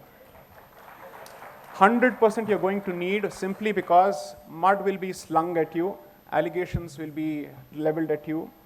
There will be every attempt possible to use every rule in the book to come after you. And history will be weaponized, and caste will be weaponized. Your individual castes will be identified, and they will say that this is Brahminical patriarchy at work. Okay? So this is going to happen. So I hope you also have a battery of lawyers by your side. While this may seem as a self-serving suggestion, I'm happy to render my services pro bono as far as your cause is concerned. Importantly, I think gradually this particular group must look at its own task at a slightly different level. Consider this as a suggestion. Whether this is ultimately possible or not, I leave it to your disposal and your resources, which is somewhere you must start looking at a role in policy making as far as the culture, Ministry of Culture is concerned. Simply because unless and until there is a policy level initiative, most of these initiatives will become just what they are, which is an island or an enclave. The idea is to create a multiplier effect, and the only entity that is capable of creating a multiplier effect is the state. So therefore, there must be an active interface. Second, please learn from the dare I say so, the civil liberties movement of the African American community in terms of protecting the integrity and the cultural nexus of our art systems and the religious nexus of our art systems, so that they are not secularized and deracinated. Which means you must start looking at measures to prevent misappropriation, because not only are we looking at reclamation of what belongs to us, we must also ensure that what exists is not appropriated in the name of secularizing whatever exists. So it's important for us to do this. I say this based on my discussions with people who run the, let's say, the Kalari ashrams across the Konkan to the Malabar. I've been speaking to them, and they tell me that now people have started opening Kalari ashrams where there is no velak, there is no lamp, there is no prayer, there is no representation of the Bhagavati there is no, let's say, a sacred spot. So gradually, the process of digestion has started taking over not just our political systems, our education systems, it has now moved to the realm of art and culture. So people want to learn Bharatanatyam without actually any obeisance being paid to Lord Shiva or, let's say, to Bharatamani himself, so they want to do all of this. So I think this is one area where you can actually actively step into the picture. Perhaps put together a strong team of policy analysts, lawyers, and artists who come out with realistic proposals to actually protect this. As someone who has practiced intellectual property law for the last 12 years, ever since I set foot in legal practice, I have seen that Bharat's contribution to protection of traditional knowledge is negligible, abysmal, and minimal. We learnt our lessons primarily from the Basmati experience and the turmeric experience, but we haven't learnt our lessons in the realm of culture. And that is where there is a serious appropriation that's going on. Right from the use of Dhvajastambham for the purposes of construction of non-Hindu places of prayer, not worship, and appropriation of the color and whatnot, it will slowly move to this particular realm as well. So therefore, I think each of these initiatives will force Bharat to take a certain position as to what is the nexus between a certain culture and a certain art form. We have been trying to dodge that question because it's an uncomfortable question. We don't want to talk about it because we wallow under this particular belief. Art is meant to unify people. That seems like a one-way street at this particular point of time, because I don't think art is actually bridging the connections between people. Art is being used to divide people, because they are looking at, even in art, they are finding caste. Okay, so it has come to that point. So I would seriously suggest that apart from supporting traditional art forms and hopefully not so dying art forms and all these people, you also consider coming out with policy suggestions. And there are enough and more people in this country who will certainly volunteer to help you. And perhaps we should look at a certain point where India takes the lead in floating an international instrument for protection of indigenous art forms and for preventing its appropriation by those who do not share indigenous values. So this is something that I am perhaps giving it to you as some kind of a homework, something that you can have as part of your vision statement at some point. But on a positive note, I think this is a fantastic start, and there couldn't have been a better city to actually start this initiative. I'm not saying this to win the praise or the accolades of the audience, but every time I've come to Bangalore, no matter what the topic is, somehow the audience turns up. It's almost as if this place has become the intellectual hub of the country. So I think this is fantastic, simply because previously this was a position that was enjoyed by Kolkata, then it shifted to Chennai for some time. Delhi is trying its best, but I don't think that's going to happen, because the only culture at least that city understands is agriculture. So as far as I'm concerned, finally, this moving epicenter of intellectualism has come to the right place, simply because this obviously happens to be the place of Krishnadeva who's managed to patronize so many arts and whatnot. So it has come to the right place. And the best part is, this part of the country has managed to retain two things: its own individual identity, which is obviously associated with the Kannada language, but its openness to cosmopolitanism. And that's a very difficult balance to strike. That's a very, very difficult balance to strike, because it's possible to go overboard with language chauvinism and therefore close your mind to ideas and other cultures. It's possible to go overboard with cosmopolitanism and lose what belongs to you and your sense of self. So that beautiful balance and that sweet spot is something that this city has somehow managed to retain, and I extend the same benefit to Mysore as well. So I hope it continues, and I hope to be a part of such wonderful events. I just enjoyed the performance. The 5 people who performed, it was fantastic, it was moving. I don't understand a word of it, but I think, as I said, the sound has its own impact, and the sound reaches you whether or not you understand the language. So thank you for giving me an opportunity to be a part of such a fantastic event. More power to you. May Shiva, Parvati, and Vishnu bless you. Thank you. After such a powerful talk, I don't even know if I have anything else to say about it. But I have one Sanskrit phrase that I'm reminded of that says, Anishiddham Anumatam. It just very simply means that which is not objected to is agreed to. Silence gives consent. I think that is something we can take from what Sri J. Sai Deepak said. Let us not remain silent and accept what is around us. We need to stand up to what we feel is right and speaking up on occasions when it is at most needed. And this Sanskrit phrase is from Hemachandra's Parishishta Parvan. And this was written in 12th century upon the request of Chanakya. So we've had people like Chanakya, visionaries like Chanakya back then, and we have people like this now. So I think we are blessed to have such wonderful people guiding us, telling us, helping us, supporting us in our endeavors. Very, very grateful to have such wonderful people around us. Thank you very much, sir. We have a gift from our side.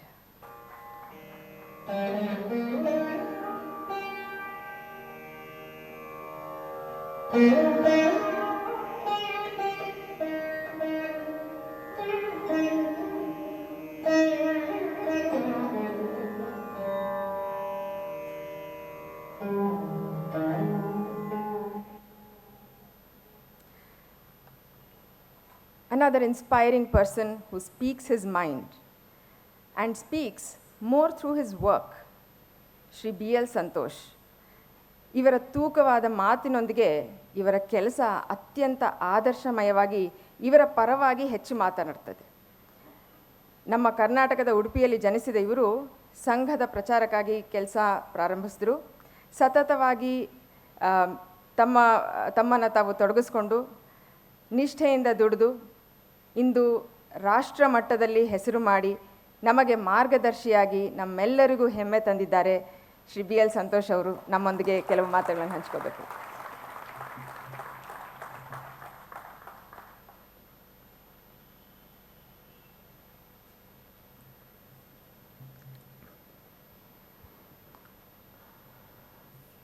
ಭಾರತದ ಕಲೆ ಸಂಸ್ಕೃತಿಯ ಪುನರುತ್ಥಾನದ ಒಂದು ಮಹಾ ಚಳುವಳಿಯಲ್ಲಿ ತಮ್ಮದು ಒಂದು ಬಹುದೊಡ್ಡದಾಗಿರ್ತಕ್ಕಂಥ ಕಾಣಿಕೆ ಇರಬೇಕು, ತಮ್ಮದು ಒಂದು ಬಹುದೊಡ್ಡ ಪಾತ್ರ ಇರಬೇಕು ಅಂತ ಒಂದು ಅಂದ್ಕೊಳ್ತಾ ಹೊರಟಿರ್ತಕ್ಕಂಥ ಒಂದು ಸಜ್ಜನರ ಕೂಟದ ಮೇರು ಫೌಂಡೇಶನ್ ಅಂತಕ್ಕಂಥ ಸಜ್ಜನರ ಕೂಟದ ಇವತ್ತಿನ ಈ ಕಾರ್ಯಕ್ರಮದ ವೇದಿಕೆಯಲ್ಲಿ ಉಪಸ್ಥಿತರಿರ್ತಕ್ಕಂಥ ಸುಪ್ರೀಂ ಕೋರ್ಟ್ನ ಪ್ರಸಿದ್ಧ ವಕೀಲರು, ಇತ್ತೀಚೆಗೆ ತಾನೇ ಬಿಡುಗಡೆ ಆಗಿರ್ತಕ್ಕಂಥ ಇಂಡಿಯಾ ದಟ್ ಈಸ್ ಭಾರತ್ ಆ ಪುಸ್ತಕದ ಲೇಖಕರು, ಹಾಗೆ ನಾಡಿನಾದ್ಯಂತ ಅನೇಕ ಆಂದೋಲನಗಳ ಹಿನ್ನೆಲೆಯಲ್ಲಿ ಶಕ್ತಿಯಾಗಿ ನಿಂತು ಭಕ್ತರ ಕೈಗೆ ದೇಗುಲದ ಆಡಳಿತ ಹೋಗಬೇಕು ಅನ್ನುವಂಥ ವಿಚಾರವನ್ನು ಎಲ್ಲ ಸ್ಥಾನಗಳಿಗೆ ತಗೊಂಡು ಹೋಗ್ತಾ ಇರ್ತಕ್ಕಂಥ ಸನ್ಮಾನ್ಯ ಸಾಯಿ ಪ್ರಕಾಶ್ ಅವರೇ, ಸಾಯಿ ದೀಪಕ್ ಅವರೇ ಹಾಗೆ ಮೇರು ಫೌಂಡೇಶನ್ ಈ ಕಲೆಗಳ ಉತ್ಥಾನಕ್ಕೆ ಏನು ಕೆಲಸ ಮಾಡಬೇಕು ಅಂತ ಹೊರಟಿದೆಯೋ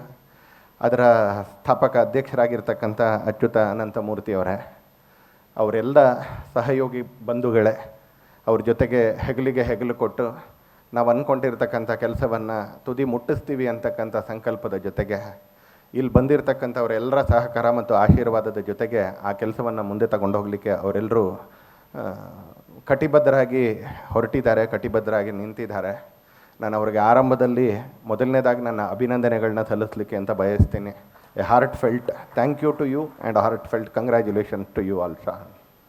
ಈ ದೇಶದಲ್ಲಿ ಸುಮಾರು 97 ವರ್ಷಗಳ ಕೆಳಗೆ ರಾಷ್ಟ್ರವಾದಿ ಚಳುವಳಿಯ ರೂಪದಲ್ಲಿ ಏನು ಚಳುವಳಿ ಆರಂಭ ಆಯಿತು, ಯಾವುದನ್ನು ಈ ದೇಶ ಕಂಡಿರ್ತಕ್ಕಂಥ ಅನೇಕ ಜಾಡ್ಯಗಳಿಗೆ ಪುಷ್ ಬ್ಯಾಕ್ ಅಂತ ನಾವು ಅಂದ್ಕೊಳ್ಬೋದು. ಅದಕ್ಕೆ ಅನೇಕ ಕೊಂಬೆಗಳು ಟಿಸಿಲುಗಳು ಆಗಾಗ ಒಡಿತಾ ಕೆಲವು ವ್ಯವಸ್ಥಿತವಾಗಿ, ಕೆಲವು ಅಲ್ಲಲ್ಲಿ ಅವರವರಿಗೆ ಅನಿಸಿದ ಸ್ವರೂಪದಲ್ಲಿ ಟಿಸಿಲ್ಗಳು ಒಡಿತಾ ಬಂದಿದ್ದಾವೆ, ಬೇರುಗಳು ಹರಡ್ತಾ ಬಂದಿದ್ದಾವೆ, ಕೊಂಬೆಗಳು ಕೂಡ ಪ್ರಸರಿಸ್ತಾ ಬಂದಿದ್ದಾವೆ.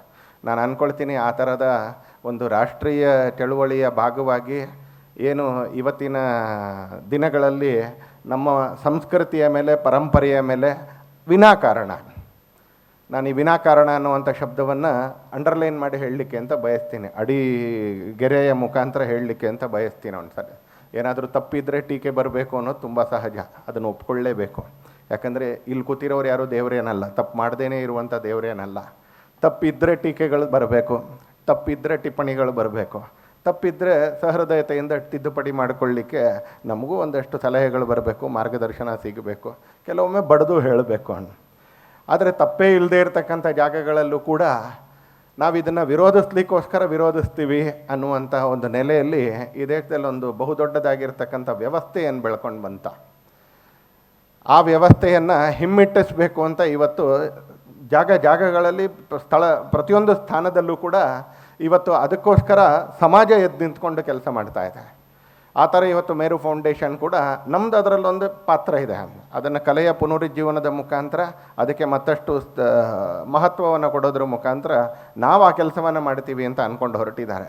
ಅವ್ರಿಗೆ ಆಶೀರ್ವಾದ ಮಾಡಲಿಕ್ಕೆ, ಅವ್ರಿಗೆ ಸಹಕಾರ ಕೊಡಲಿಕ್ಕೆ ಇಲ್ಲಿ ತುಂಬ ಜನ ಬಂದಿದ್ದೀರಿ. ಪ್ರಕಾಶ್ ಬೆಳವಾಡಿಯವರು ಬಂದಿದ್ದಾರೆ, ಸೇತುರಾಮ್ ಅವರು ಬಂದಿದ್ದಾರೆ, ಅಭಿರುಚಿ ಚಂದ್ರು ಅವರು ಬಂದಿದ್ದಾರೆ, ಸಂಸದರಾಗಿರ್ತಕ್ಕಂಥ PC ಮೋಹನ್ ಅವರು ಬಂದಿದ್ದಾರೆ.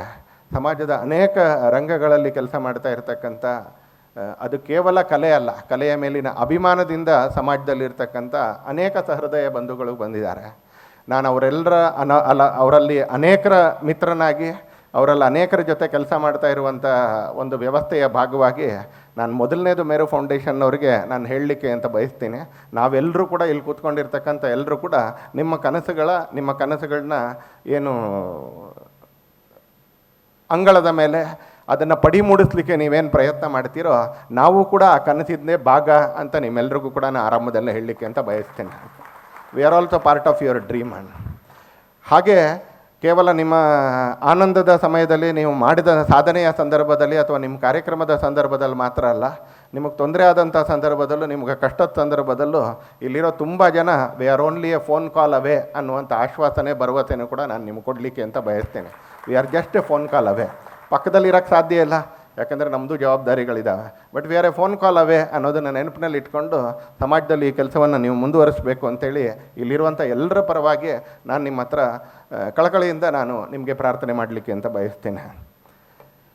ಭಾರತೀಯ ಅನ್ನುವಂಥದ್ದು ಸ್ವಲ್ಪ ಮುಂದುವರೆದ್ರೆ ಹೇಳಲಿಕ್ಕೆ ಧೈರ್ಯ ಇದ್ದರೆ, ಹಿಂದೂ ಅನ್ನುವಂಥದ್ದು ಎಲ್ಲವನ್ನೂ ಕೂಡ ಹೀಯಾಳಿಕೆಯಿಂದ ನೋಡಬೇಕು ಅನ್ನುವಂಥ ಒಂದು ಬಹುದೊಡ್ಡ ವ್ಯವಸ್ಥೆಯನ್ನು ಈ ದೇಶದಲ್ಲಿ ಕಳೆದ ಒಂದು 50-60 ವರ್ಷಗಳಲ್ಲಿ ವ್ಯವಸ್ಥಿತವಾಗಿ ನಿರ್ಮಿಸ್ಕೊಂಡು ಬಂದಿರತಕ್ಕಂಥ ಒಂದು ಸಿಸ್ಟಮ್ ನಮ್ಮ ದೇಶದಲ್ಲಿ ಇವತ್ತಿಗೂ ಕೂಡ ಇದೆ.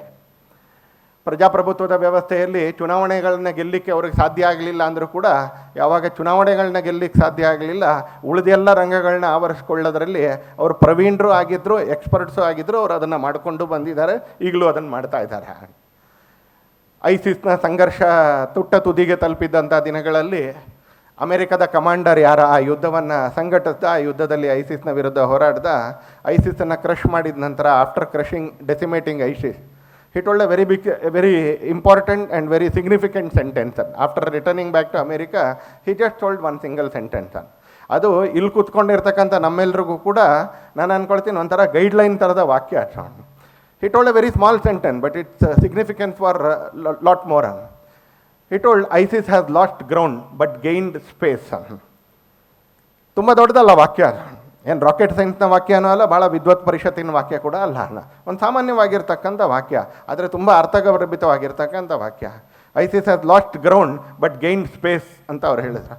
ಇವತ್ತು ಜಗತ್ತಿನಲ್ಲಿ ನಡೀತಾ ಇರ್ತಕ್ಕಂಥ ಅನೇಕ ಘಟನೆಗಳನ್ನ, ಹಿಂಸೆಯ ಘಟನೆಗಳನ್ನೂ, ವೈಚಾರಿಕ ಹಿಂಸೆಯ ಘಟನೆಗಳನ್ನೂ, ಯಾಕಂದರೆ ನಡೀತಾ ಇರ್ತಕ್ಕಂಥದ್ದು ಇಂಟಲೆಕ್ಚುಯಲ್ ಆ್ಯಕ್ಟಿವಿಟಿ ಅಲ್ಲ, ನಮ್ಮ ದೇಶದಲ್ಲೂ ಮತ್ತು ಜಗತ್ತಿನ ಬೇರೆ ಬೇರೆ ದೇಶದಲ್ಲಿ ನಡೀತಕ್ಕಂಥದ್ದು ಇಟ್ ಇಸ್ ಇಂಟಲೆಕ್ಚುಯಲ್ ವೈಲೆನ್ಸ್. ಅದು ಆ ಇಂಟಲೆಕ್ಚುಯಲ್ ವೈಲೆನ್ಸ್ ಇಡೀ ಜಗತ್ತಿನಲ್ಲಿ ನಡೀತಾ ಇರೋದನ್ನು ನೋಡಬೇಕಾದ್ರೆ ನಮ್ಗೆ ಆ ವಾಕ್ಯಕ್ಕೆ ಅರ್ಥ ಗೊತ್ತಾಗುತ್ತೆ. ISIS has last ground but gain space ಅಂತಕ್ಕಂಥ. ನಮ್ಮ ದೇಶದಲ್ಲೂ ಅದೇ ಥರನೇ. ನೀವು ವಿಜ್ಞಾನದ ಸಂಶೋಧನೆಯ ಆಲಯಗಳಿಗೆ ಹೋಗಿ, ಇನ್ಸ್ಟಿಟ್ಯೂಷನ್ಗಳಿಗೆ ಹೋಗಿ, ಅಲ್ಲಿ ಹೋದರೂ ಕೂಡ ನಿಮಗೆ ವಿಚಿತ್ರವಾಗಿರ್ತಕ್ಕಂಥ ಅನೇಕ ಸಂಗತಿಗಳು ಕಿವಿಗೆ ಬೀಳ್ತಾವೆ. ನೀವು ಸ್ಪೋರ್ಟ್ಸ್ ಅಸೋಸಿಯೇಷನ್ನ ಕಾರಿಡಾರ್ಗಳಿಗೆ ಹೋಗಿ, ಅಲ್ಲೂ ಕೂಡ ಈ ಥರದ ಅನೇಕ ಸಂಗತಿಗಳು ನಿಮಗೆ ಕಿವಿಗೆ ಬೀಳಲಿಕ್ಕೆ ಸಾಧ್ಯ. ಇನ್ನು ಮಾಧ್ಯಮದ ಡೈನಿಂಗ್ ರೂಮ್ಗಳಿಗೋ, ಮಾಧ್ಯಮದ ಸಂಸ್ಥೆಗಳ ನಡುಮನೆಗಳಿಗೆ ನೀವು ಹೋದರೆ ಅಲ್ಲಿ ಆರ್ಭಟವೇ ಕೇಳಿಸ್ತಾ ಇರುತ್ತೆ, ನಮಗೆ ಈ ಥರದ ಆರ್ಭಟಗಳೇ ಕೇಳಿಸ್ತಾ ಇರುತ್ತೆ. ಸಾಯಿ ದೀಪಕ್ ಅವ್ರು ಸರಿಯಾಗಿ ಹೇಳಿದ್ರು, ಸಂಗೀತದಿಂದ ಭಕ್ತಿಯನ್ನು ತೆಗೆದ್ರು, ಯೋಗದಿಂದ ಓಂಕಾರವನ್ನು ತೆಗೀರಿ ಅಂತ. ಏನು ಕಷ್ಟ ಇದೆ ಓಂಕಾರದಲ್ಲಿ, ಭಗವಂತನಿಗೆ ಗೊತ್ತಂತಾರೆ. ಓಂ ಹೇಳ್ತಾ ಇರಬೇಕಾದ್ರೆ ನಿಮಗೊಂದು ಅನುಭವಕ್ಕೆ ಬರುತ್ತೆ. ಮನಸ್ಸಿನಲ್ಲಿ ಒಂದು ಪ್ರಾಮಾಣಿಕತೆ ಇದ್ದರೆ, ಹೃದಯದಲ್ಲಿ ಒಂದು ಪ್ರಾಮಾಣಿಕತೆ ಇದ್ದರೆ, ಓಂಕಾರ ಹೇಳ್ತಾ ಇರಬೇಕಾದ್ರೆ ನಿಮ್ಮ ಶರೀರದಲ್ಲಿ ಆಗ್ತಕ್ಕಂಥ ವೈಬ್ರೇಷನ್ಸು ನಿಮಗೆ ಗಮನಕ್ಕೆ ಬರುತ್ತೆ. ಯೋಗ ಬೇಕು, ಓಂಕಾರ ಬೇಡ ನಮಗೆ. ಸಂಗೀತ ಬೇಕು, ಅದರಲ್ಲಿರತಕ್ಕಂಥ ಭಕ್ತಿ ಬೇಡ ನಮಗೆ. ಇನ್ಯಾವುದೋ ಕಲೆ ಬೇಕು, ಅದರಲ್ಲಿ ರಾಮನ ಚಿತ್ರ ಬೇಡ. ಈ ಥರದ ಒಂದು ವಿಚಿತ್ರವಾಗಿರ್ತಕ್ಕಂಥ ಸಂಗತಿ ಈ ದೇಶದಲ್ಲಿ ಕಳೆದ 72 ವರ್ಷಗಳಿಂದ ನಿರಂತರವಾಗಿ ಇನ್ಸ್ಟಿಟ್ಯೂಷನಲೈಸ್ಡ್ ಆಗಿ ನಡ್ಕೊಂಡು ಬರ್ತಾ ಇದೆ. ಇದು ಯಾವುದೋ ಒಂದು ಆಂದೋಲನವಾಗಿ ಚಳವಳಿಯಾಗಿ ಅಲ್ಲ, ಇನ್ಸ್ಟಿಟ್ಯೂಷನಲೈಸ್ಡ್ ಆಗಿ ನಡ್ಕೊಂಡು ಬರ್ತಾ ಇದೆ. ಹಾಗಾಗಿ ಇಂಟೆಲೆಕ್ಚುವಲ್ ಜಗತ್ತಿನಲ್ಲಿ, ಬೌದ್ಧಿಕ ಜಗತ್ತಿನಲ್ಲಿ ಗಾಡ್ ಫಾದರ್ಗಳು ಕೂಡ ಸೃಷ್ಟಿಯಾಯಿದ್ರು. ಅವರು ಎಕ್ಸಾಮಿನೇಷನಲ್ಲಿ ಮಾರ್ಕ್ ಕೊಡೋ ಅದೇ ಗಾಡ್ ಫಾದರ್ಗಳು, ಫೆಲೋಶಿಪ್ ಅಲಾಟ್ಮೆಂಟ್ ಮಾಡೋರು ಅದೇ ಗಾಡ್ ಫಾದರ್ಗಳು, ಕ್ರೆಡಿಟ್ ಸ್ಕೋರ್ಗಳನ್ನ ಕೊಡೋದಂಥವರು ಅದೇ ಗಾಡ್ ಫಾದರ್ಗಳು. ಅದಾದಮೇಲೆ ಪ್ರಸಿದ್ಧವಾಗಿರ್ತಕ್ಕಂಥ ಜರ್ನಲ್ಗಳಲ್ಲಿ ಲೇಖನ ಪ್ರಕಟ ಆಗಬೇಕು ಅಂತ ಹೇಳಿದ್ರೆ ಆ ಗಾಡ್ ಫಾದರ್ಗಳ ಜೊತೆಗೆ ಬೇಕು. ಹೋಗ್ತಾ ಹೋಗ್ತಾ ಹೋಗ್ತಾ ಹೋಗ್ತಾ ನಿಮ್ಗೆ ಅನೇಕ ಪ್ರಶಸ್ತಿಗಳು, ಜ್ಞಾನಪೀಠದವರೆಗೆ ಪ್ರಶಸ್ತಿಗಳು ಬೇಕು ಅಂದರೂ ಕೂಡ ನಿಮಗೆ ಗಾಡ್ ಫಾದರ್ಗಳು ಬೇಕೇ ಬೇಕು. ಆ ಗಾಡ್ ಫಾದರ್ ಜೊತೆ ನೀವು ಇಲ್ದಿದ್ರೆ ನೀವು ಎಷ್ಟು ಯೋಗ್ಯರಾಗಿದ್ದರೂ ಕೂಡ ಭೈರಪ್ಪನಂಥವ್ರು ಯಾವಾಗಲೂ ಕೂಡ ಆ ಜ್ಞಾನಪೀಠದ ಚರ್ಚೆಯಲ್ಲಿ ಬರದೇ ಇಲ್ಲ. ಸಿಗುತ್ತೋ ಇಲ್ವೋ ಗೊತ್ತಿಲ್ಲ ನನಗೆ. ಮೊಯ್ಲಿಯವ್ರು ಚರ್ಚೆಗೆ ಬರ್ತಾರೆ, ಸಿಗುತ್ತೋ ಇಲ್ವೋ ಗೊತ್ತಿಲ್ಲ. ಭೈರಪ್ಪನವ್ರು ಚರ್ಚೆಗೆ ಬರೋದಿಲ್ಲ ಅಂತ ಹೇಳಿದ್ರೆ ಹೇಗದು? ಯಾರಿಗಾದರೂ ಸಿಗಲಿ ನನಗೆ, ನಾನು ಇದರಲ್ಲೇನು ತಜ್ಞನೂ ಅಲ್ಲ, ಯಾವ ಗ್ರಂಥದಲ್ಲಿ ಜಾಸ್ತಿ ತಾಕತ್ತಿದೆ ಅನ್ನುವಂಥ ತಜ್ಞನೂ ಅಲ್ಲ. ಆದರೆ ಮೊಯ್ಲಿಯವ್ರ ಪುಸ್ತಕ ಚರ್ಚೆಗೆ ಬರುತ್ತೆ, ಭೈರಪ್ಪನವ್ರ ಪುಸ್ತಕ ಚರ್ಚೆಗೆ ಬರೋದಿಲ್ಲ ಅಂತ ಕೇಳಿದ್ರೆ ಹಾಗಾದ್ರೆ ಇದೇನಿದು ಅಂತ ನಮಗೆ ಆಶ್ಚರ್ಯ ಆಗ್ತಕ್ಕಂಥ ದಿನಗಳಲ್ಲಿ ಇವತ್ತು ಇಲ್ಲಿರ್ತಕ್ಕಂಥ ಅನೇಕರ ಮುಖಾಂತರ, ಮೇರು ಫೌಂಡೇಶನ್ ಅನೇಕ ವ್ಯವಸ್ಥೆಗಳ ಮುಖಾಂತರ something is not right, we will set it right ಅಂತಕ್ಕಂಥ ಸಂಕಲ್ಪದ ಜೊತೆಗೆ ಇವತ್ತು ಈ ಥರದ ಅನೇಕ ಸಣ್ಣ ಸಣ್ಣ ಸಣ್ಣ ಸಣ್ಣ ತೊರೆಗಳು, ಸಣ್ಣದಾಗಿರ್ತಕ್ಕಂಥ ಹರವುಗಳು ಇವತ್ತು ನಮ್ಮ ಸಮಾಜದಲ್ಲಿ ಆರಂಭ ಆಗ್ತಾ ಇದೆ. ಹಾಗಾಗಿ ನಾನು ಆನಂದದಿಂದ ಈ ಕಾರ್ಯಕ್ರಮದಲ್ಲಿ ಭಾಗವಹಿಸಲಿಕ್ಕೆ ಅಂತ ಬಯಸ್ತೇನೆ. ಹಾಗಾಗಿ ಬಂದೆ ಕೂಡ. ಕಲೆ, ಸಾಹಿತ್ಯ ಇವೆರಡೂ ಕೂಡ ಭಾಳ ನವಿರಾಗಿ ಮನುಷ್ಯನ ಮನಸ್ಸನ್ನು ಪ್ರೇರೇಪಿಸ್ತಕ್ಕಂಥ, ಪ್ರಭಾವಿಸ್ತಕ್ಕಂಥ ಎರಡು ಸಂಗತಿಗಳು. ಹೀಗಾಗಿ ಸಮಾಜವನ್ನು ಯಾರು ಅಸ್ತವ್ಯಸ್ತ ಮಾಡಬೇಕು ಅಂತ ಹೊರಟಿದ್ರೋ ಅವರು ಎಲ್ಲದಕ್ಕಿಂತ ಮೊದಲು ಇದನ್ನು ಆವರಿಸ್ಕೊಳ್ಳಿಕ್ಕೆ ಅಂತ ಹೊರಟ್ರು. ಆವರಿಸ್ಕೊಳ್ಳೋದ್ರಲ್ಲಿ ಯಶಸ್ವಿ ಆದರೂ ಕೂಡ. ಸಾಧನೆಯಲ್ಲಿ ಯಶಸ್ವಿ ಆದ್ರ ಅಂತ ಕೇಳಿದ್ರೆ ಸಾಧನೆಯಲ್ಲೂ ಯಶಸ್ವಿ ಆಗಿದ್ದಾರೆ. ನಾವು ಅದೆಲ್ಲವೂ ತಪ್ಪು ಅಂತ ಹೇಳ್ತಕ್ಕಂಥ ವರ್ಗಕ್ಕೆ ಸೇರ್ತಕ್ಕಂಥವ್ರಲ್ಲ. ಅಲ್ಲಿ ಕೆಲವು ಸಾಧನೆಗಳು ಇದ್ದಾವೆ. ಆದರೆ ಸಾಧನೆಗಳ ಮುಖಾಂತರ ಆವರಿಸ್ಕೊಳ್ಳಿಕ್ಕಿಂತ ಮುಂಚೆ ವ್ಯವಸ್ಥೆಗಳ ಮುಖಾಂತರ ಆಕ್ರಮಿಸ್ಕೊಂಡು ಇವತ್ತು ನಮ್ಮ ದೇಶದಲ್ಲೂ ಹೊರ ದೇಶಗಳಲ್ಲೂ ಆ ಥರದ ಅನೇಕ ಸಂಗತಿಗಳನ್ನ ಇವತ್ತು ಹರಡ್ತಾ ಇರೋದನ್ನು ನಾವು ಗಮನಿಸ್ತೀವಿ. ಒಂದ್ಸಲ ಇದ್ರ ವಿರುದ್ಧ ಯಾವುದೋ ಒಂದು ಬಹುದೊಡ್ಡದಾಗಿರ್ತಕ್ಕಂಥ ಪ್ರತಿರೋಧದ ವ್ಯವಸ್ಥೆ ಆರಂಭ ಆಗಬೇಕಿತ್ತು. ಅದನ್ನು ನಾವು ಕ್ರಾಂತಿ ಅಂತ ಕರೆಯೋದಿಲ್ಲ, ನಾನು ಪ್ರತಿರೋಧಕ್ಕೆ ಮಾತ್ರ ನಿಲ್ಲಿಸ್ತೀನಿ. ಯಾಕಂದರೆ ನಮ್ಗೆ ಆ ಥರದ ಕ್ರಾಂತಿಯಲ್ಲಿ ನಮಗೆ ನಂಬಿಕೆ ಇಲ್ಲ ಯಾವತ್ತು. ಹಿಂಸೆಯಲ್ಲಿ ನಂಬಿಕೆನೇ ಇಡದೇ ಇದ್ದಂಥ ದೇಶ ನಮ್ಮದು. ಆದರೆ ಯಾವುದೇ ಹಿಂಸೆಗೂ ಬಗ್ಲಿಲ್ಲ ನಾವು. ನಮಗೆ ನಂಬಿಕೆ ಹಿಂಸೆಯಲ್ಲಿ ಇಲ್ಲ, ಆದರೆ ಹಿಂಸೆಗೆ ಯಾವತ್ತೂ ನಾವು ಬಗ್ಲಿಲ್ಲ. ಅವತ್ತು ಯಾವುದೇ ಆಕ್ರಮಣಗಳಿಗೂ ಬಗ್ಲಿಲ್ಲ, ಇವತ್ತು ನಕ್ಸಲಿಸಮ್ನ ಹಿಂಸೆಗೂ ನಾವೇನು ಬಗ್ಲಿಲ್ಲ. ಆದರೆ ನಾವಾಗಿ ಯಾವತ್ತು ಹಿಂಸೆಗೆ ಕೈ ಹಾಕದೇ ಇರತಕ್ಕಂಥ ದೇಶ ಮತ್ತು ಸಂಸ್ಕೃತಿ ನಮ್ಮದು. ಇದರ ನವೀರತೆಯನ್ನು ಅರ್ಥ ಮಾಡ್ಕೊಳ್ತಾ ಇದ್ರ ಮುಖಾಂತರ ವ್ಯವಸ್ಥೆಗಳನ್ನ ಅವ್ರೇನು ಆಕ್ರಮಣ ಮಾಡಿಕೊಂಡಿದ್ರೋ ಆ ನವೀರತೆಯನ್ನು ಉಳಿಸ್ಕೊಳ್ತಾನೆ ಆ ವ್ಯವಸ್ಥೆಗಳಿಂದ ಈ ಥರದ ಶಕ್ತಿಗಳನ್ನ ಹೊರದೂಡಬೇಕಾಗಿರ್ತಕ್ಕಂಥ ಒಂದು ಬಹುದೊಡ್ಡದಾಗಿರ್ತಕ್ಕಂಥ ಕರ್ತವ್ಯ ನಮ್ಮೆಲ್ಲರದ್ದು ಇದೆ. ಅದನ್ನು ನಾವೆಲ್ಲರೂ ಕೂಡ ಮಾಡಲೇಬೇಕಾಗಿದೆ. Anything Indian it is regressive, ಹೇಗಾಗ್ಲಿಕ್ಕೆ ಸಾಧ್ಯ? Anything Hindu it is regressive, ಹೇಗಾಗ್ಲಿಕ್ಕೆ ಸಾಧ್ಯ ಅಂತಾನೆ. ನೀವು ಹಣೆಗೆ ತಿಲಕ ಇಟ್ಕೊಳ್ಳಿ, ರಿಗ್ರೆಸಿವ್. ತಿಲಕ ಇಟ್ಕೊಳ್ಳೋದಿದ್ರೆ ಪ್ರೋಗ್ರೆಸಿವ್, ಹೇಗಾಗುತ್ತೆ? ಯಾರೋ ಕೆಲವರು ಇಟ್ಕೋತಾರೆ, ಯಾರೋ ಕೆಲವರು ಇಟ್ಕೊಳ್ಳೋದಿಲ್ಲ. ಅವ್ರವ್ರ ಖುಷಿ ಇಟ್ಕೊಂಡಿದ್ದಾರೆ, ಅವ್ರವ್ರು ಇಟ್ಕೊಂಡಿಲ್ಲ ಅಂತ. ಬೇಕು ಅಂತ ತೆಗೀರಿ, ಅದು ಯಾಕಾಗುತ್ತೆ ಅಂತಲೇ ನಮಗೆ ಗೊತ್ತಿಲ್ಲ. ನೀವು ದೇವಸ್ಥಾನಗಳಿಗೆ ಹೋಗ್ತೀರಿ, ರಿಗ್ರೆಸಿವ್. ನೀವು ದೇವಸ್ಥಾನಕ್ಕೆ ಹೋಗೋದಿಲ್ಲ, ಯಾವಾಗಲೂ ನೀವು ಇನ್ಯಾವುದೋ ವ್ಯವಸ್ಥೆ ಒಳಗಿರ್ತೀರಿ, ಹಾಗಾದರೆ ನೀವು ಪ್ರೋಗ್ರೆಸಿವ್ ಅಂತಲೇ. ಇದು ಹೇಗಾಗ್ಲಿಕ್ಕೆ ಸಾಧ್ಯ ಅಂತಲೇ.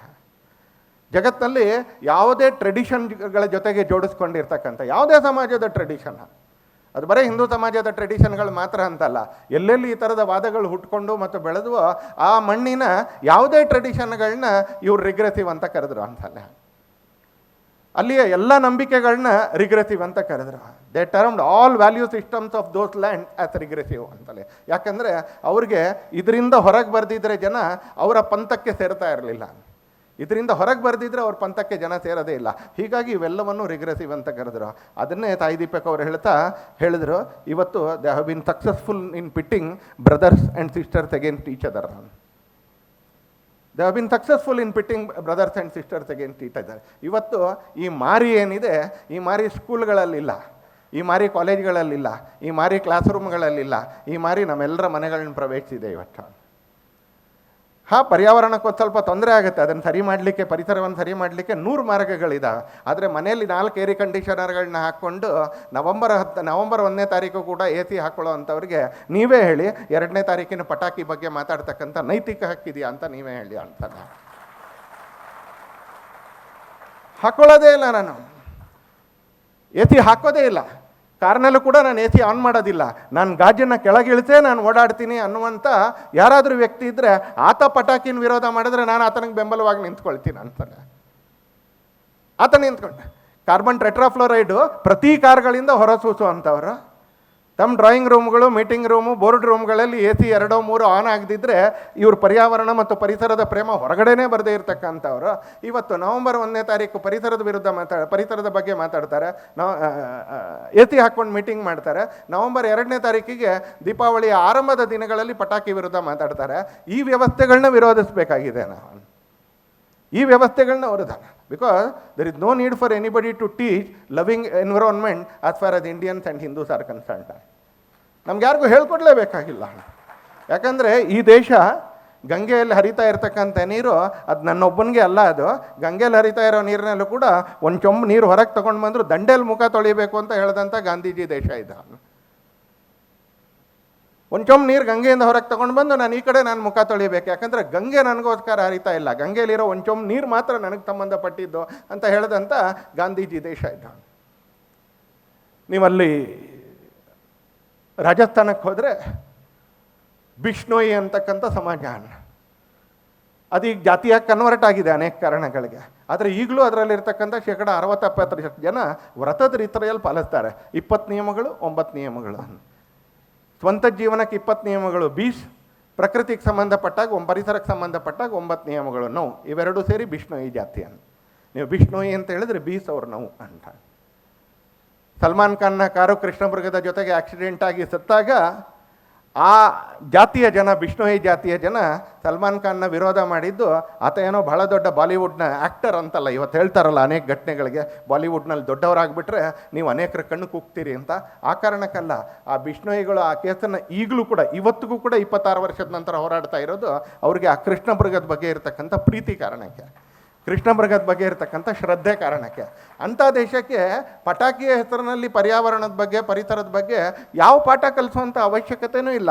ಆದರೆ ಇವತ್ತು ಡಿಸೆಂಬರ್ 31ಕ್ಕೆ ಪಟಾಕಿ ಹೊಡೆದ್ರೆ ಅದು ಏನೂ ತೊಂದರೆ ಆಗೋದಿಲ್ಲ.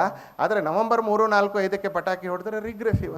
ಅದು ಎಲ್ಲಿಂದ ಅಂತ ಕೇಳಿದರೆ, ಶಾಲೆಗೆ ಹೋಗಿರ್ತಕ್ಕಂಥ ಮಗು ಮನೆಗೆ ಬಂದು ಅಪ್ಪ ಅಮ್ಮಂಗೆ ಹೇಳ್ತಾರೆ, ನನಗೆ ಈ ವರ್ಷ ಪಟಾಕಿ ಬೇಡ ಅಂತ.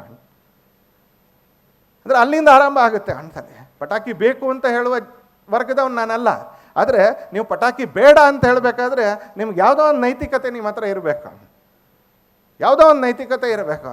ಆ ನೈತಿಕತೆ ಇಲ್ಲದೆ ಇರಬೇಕಾದ್ರೆ ನಾವು ಇದನ್ನು ಕೂಡ ಹೇಳಲಿಕ್ಕೆ ಅಂತ ಸಾಧ್ಯ ಇಲ್ಲ ಅಂತಲೇ. ಪ್ರತಿಯೊಂದರಲ್ಲೂ ಕೂಡ ಇವತ್ತು ನೀನೊಬ್ಬ ರಿಗ್ರೆಸಿವ್ ವ್ಯಕ್ತಿ, ಒಂದು ರಿಗ್ರೆಸಿವ್ ಟ್ರೆಡಿಷನ್ನ ವ್ಯಕ್ತಿ, ನೀನೊಬ್ಬ ರಿಗ್ರೆಸಿವ್ ಸಂಪ್ರದಾಯದ ವ್ಯಕ್ತಿ ಅಂತ ನಮಗೆ ಬೆಟ್ ಮಾಡಿ ಪ್ರತಿ ಜಾಗದಲ್ಲೂ ತೋರಿಸ್ತಾ ಇರತಕ್ಕಂಥ ಒಂದು ಶಕ್ತಿಗಳು ಇವತ್ತು ನಮ್ಮ ಎದುರಿಗೆ ನಿಂತ್ಕೊಂಡಿದ್ದಾವೆ.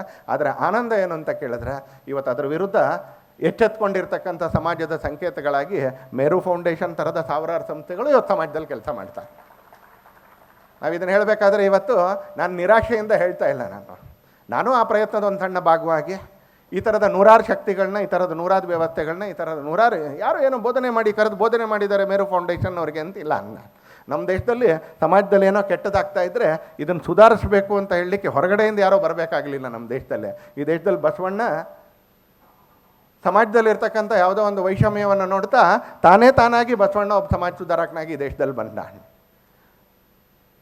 ನಾರಾಯಣ ಗುರು ಈ ದೇಶದಲ್ಲಿ ಸಮಾಜದಲ್ಲಿ ಸುತ್ತಮುತ್ತ ಇರತಕ್ಕಂಥ ಅನೇಕ ಅನ್ಯಾಯಗಳನ್ನ ನೋಡ್ತಾ ಅವರೇ ಸಮಾಜ ಸುಧಾರಕರಾದರು.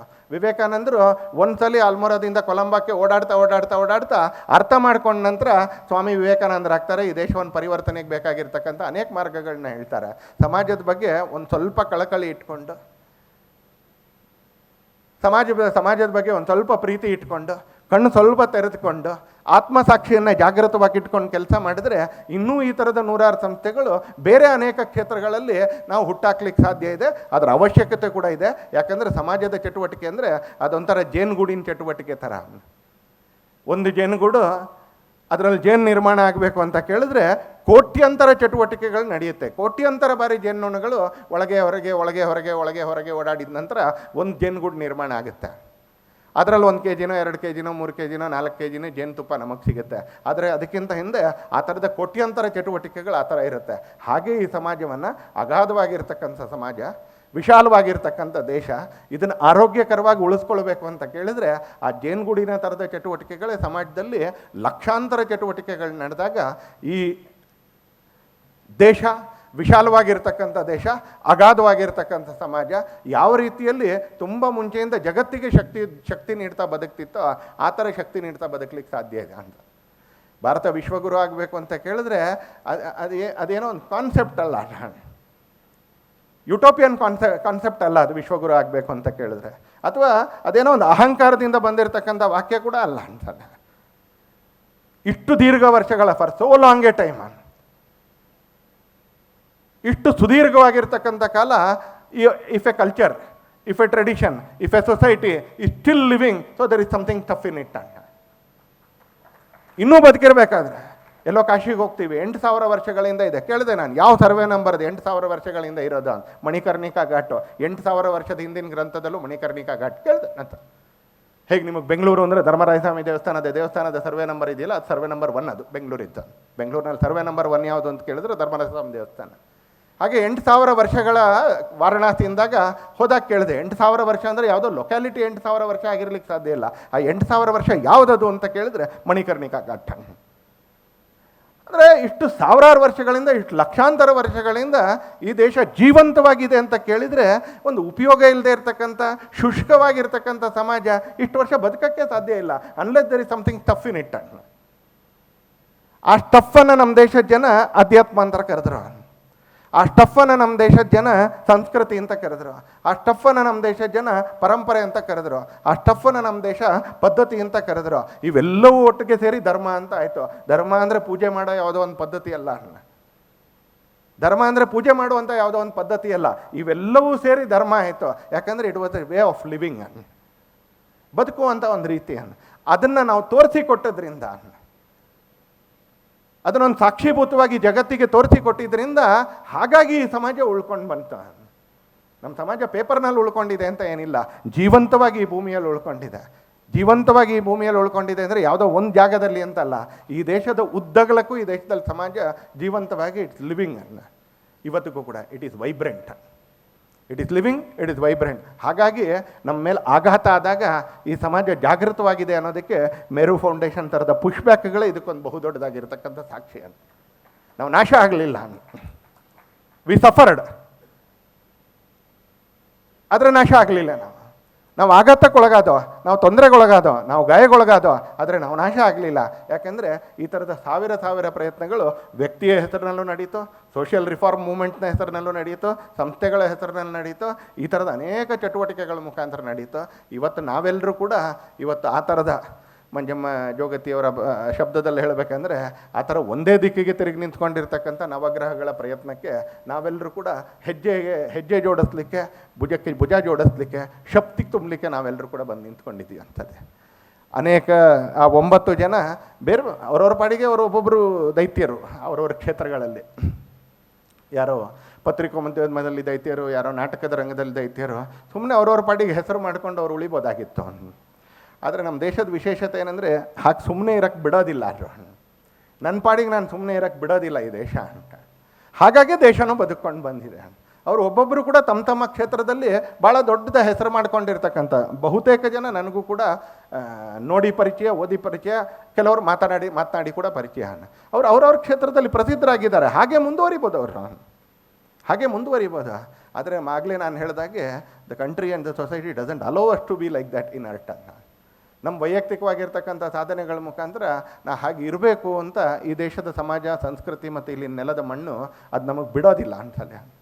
ಹಾಗಾಗಿ ನಡೀತಾ ಇರ್ತಕ್ಕಂಥದ್ದನ್ನು ನೋಡಿದ ನಂತರ ಅವ್ರಿಗೂ ಅನಿಸಿದೆ ನಾವು ಒಂದಷ್ಟು ಜನರಿಗೆ ಗಾಡ್ ಫಾದರ್ ಆಗಬೇಕು ಅಂತಲ್ಲ, ನಾವು ಒಂದಷ್ಟು ಜನರಿಗೆ ಮೆಂಟರ್ಗಳಾಗಬೇಕು ಅಂತ ಅನಿಸಿದೆ. ಅದಕ್ಕೆ ಈ ಗಾಡ್ ಫಾದರ್ ಅನ್ನೋ ಕಲ್ಪನೆನೇ ಇದೆಯಲ್ಲ, ಇದು ಭಾಳ ಡೇಂಜರಸ್ ಕಾನ್ಸೆಪ್ಟ್ ಇದು. ನಮಗೆ ಬೇಕಾಗಿರ್ತಕ್ಕಂಥ ಮೆಂಟರಿಂಗ್ನ ಕಾನ್ಸೆಪ್ಟ್. ಇವತ್ತು ಮೇರು ಫೌಂಡೇಶನ್ ಆ ಥರದ ಲೇಖಕರಿಗೆ ಮೆಂಟರ್ ಆಗಲಿಕ್ಕೆ ಹೊರಟಿದೆ. ನಮ್ಮ ಸಮಾಜ ಜೀವನದಲ್ಲಿ ಪ್ರೋತ್ಸಾಹದ ಅಭಾವದ ಕಾರಣಕ್ಕೆ, ಯಾಕಂದರೆ ಒಂದು ಪ್ರೋತ್ಸಾಹ ಅನ್ನೋದು ಬೇಕೇ ಬೇಕು ಅನ್ನೋ. ನಮ್ಮ ದೇಶದಲ್ಲಿ ಕಲಾಕಾರರು, ಸಾಹಿತ್ಯಕಾರರು, ಧರ್ಮದ ವ್ಯವಸ್ಥೆಗಳು, ಸಂಪ್ರದಾಯದ ವ್ಯವಸ್ಥೆಗಳು ಬದುಕಬೇಕಾದ್ರೆ ಅದಕ್ಕೊಂದು ಆಶ್ರಯ ಅಂತ ಬೇಕು ಅಣ್ಣ. ನಾವು ಕೇಳಿ ಸ್ವಾಮಿ ವಿವೇಕಾನಂದರ ಜೀವನದಲ್ಲಿ, ಡಾಕ್ಟರ್ ಅಂಬೇಡ್ಕರ್ ಅವರ ಜೀವನದಲ್ಲಿ, ಬರೋಡಾದ ಸಯಾಜಿರಾವ್ ಮಹಾರಾಜರ ಹೆಸರನ್ನು ನಾವು ಕೇಳ್ತೀವಿ ಅಂತಲ್ಲ. ನೀವು ಕರ್ನಾಟಕದ ತುಂಬ ಒಳ್ಳೆಯ ಸಂಗತಿಗಳಿಗೆ, ವಿಜಯನಗರ ಸಾಮ್ರಾಜ್ಯದ ಹೆಸರನ್ನು ನೀವು ಕೇಳ್ತೀರಿ ಅಂದ. ತುಂಬ ಒಳ್ಳೆಯ ಸಂಗತಿಗಳಿಗೆ ನಾವೇನು ಕರ್ನಾಟಕ ಅಂತ ಹೇಳ್ತೀವೋ ಅದರಲ್ಲಿ ದಾಸ ಪರಂಪರೆಯಿಂದ ಹಿಡಿದು ಅನೇಕ ಒಳ್ಳೆಯ ಸಂಗತಿಗಳಿಗೆ ನೀವು ಇದು ವಿಜಯನಗರ ಸಾಮ್ರಾಜ್ಯದ ಹೆಸರು ಹೇಳ್ತೀರಿ. ಹಾಗೆ ಇನ್ನು 10 ಸಂಗತಿಗಳಿಗೆ ನಾವು ಮೈಸೂರಿನ ರಾಜರ ಹೆಸರುಗಳನ್ನ ನಾವು ಹೇಳ್ತೀವಿ ಅಂತ. ಹಾಗೆ ಅದಕ್ಕೊಂದು ಆಧಾರ ಕೂಡ ಬೇಕಾಗುತ್ತೆ ಅಂತ. ಈ ಥರದ್ದೆಲ್ಲ ಒಳ್ಳೆಯ ವ್ಯವಸ್ಥೆಗಳು ನಡೀಲಿಕ್ಕೆ ಅದಕ್ಕೂ ಕೂಡ ಒಂದು ಆಧಾರ ಬೇಕಾಗುತ್ತೆ. ಆ ಥರ ಆಧಾರವಾಗಿ ನಾವು ನಿಂತ್ಕೊಳ್ತೀವಿ, ಅದಕ್ಕೆ ಬೆಂಬಲವಾಗಿ ನಿಂತ್ಕೊಳ್ತೀವಿ.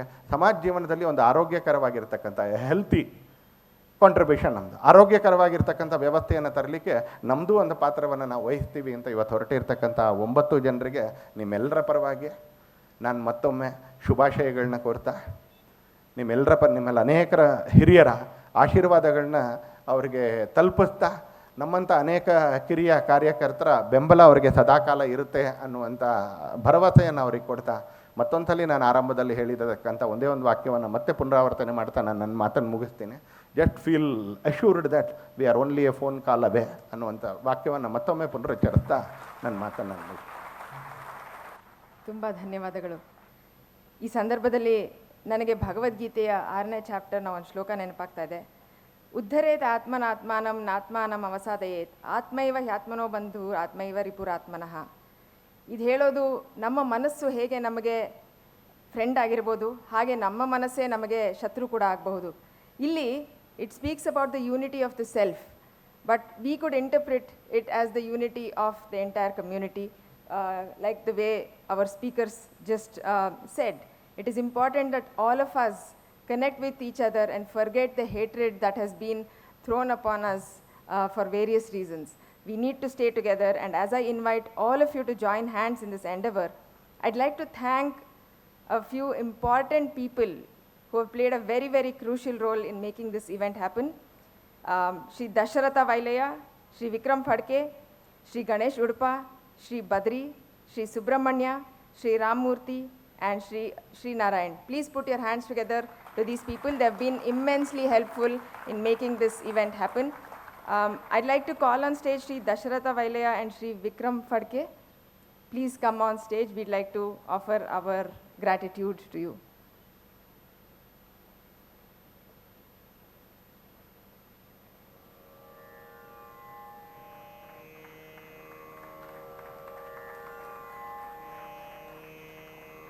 ಶ್ರೀ ದಶರಥ ಅವರು ದಯವಿಟ್ಟು ವೇದಿಕೆ ಮೇಲೆ ಬರಬೇಕು. ಓಕೆ, ಬಹುಶಃ ಅವರು ಮತ್ತಷ್ಟು ಕೆಲಸದಲ್ಲಿ ಇನ್ನೂ ಬ್ಯುಸಿ ಇದ್ದಾರೆ ಅನಿಸುತ್ತೆ. ಅವರು ಕಳೆದ ವಾರಗಳಲ್ಲಿ ಸಾಕಷ್ಟು ನಮಗಾಗಿ ಶ್ರಮ ಪಟ್ಟಿದ್ದಾರೆ. ತುಂಬ ಹೃದಯದ ಧನ್ಯವಾದಗಳು ಅವರಿಗೆ. I'd also like to thank the core team who stood by us in organizing this event. Before we conclude, I would like to give our token of gratitude to Shri B.L. Santosh.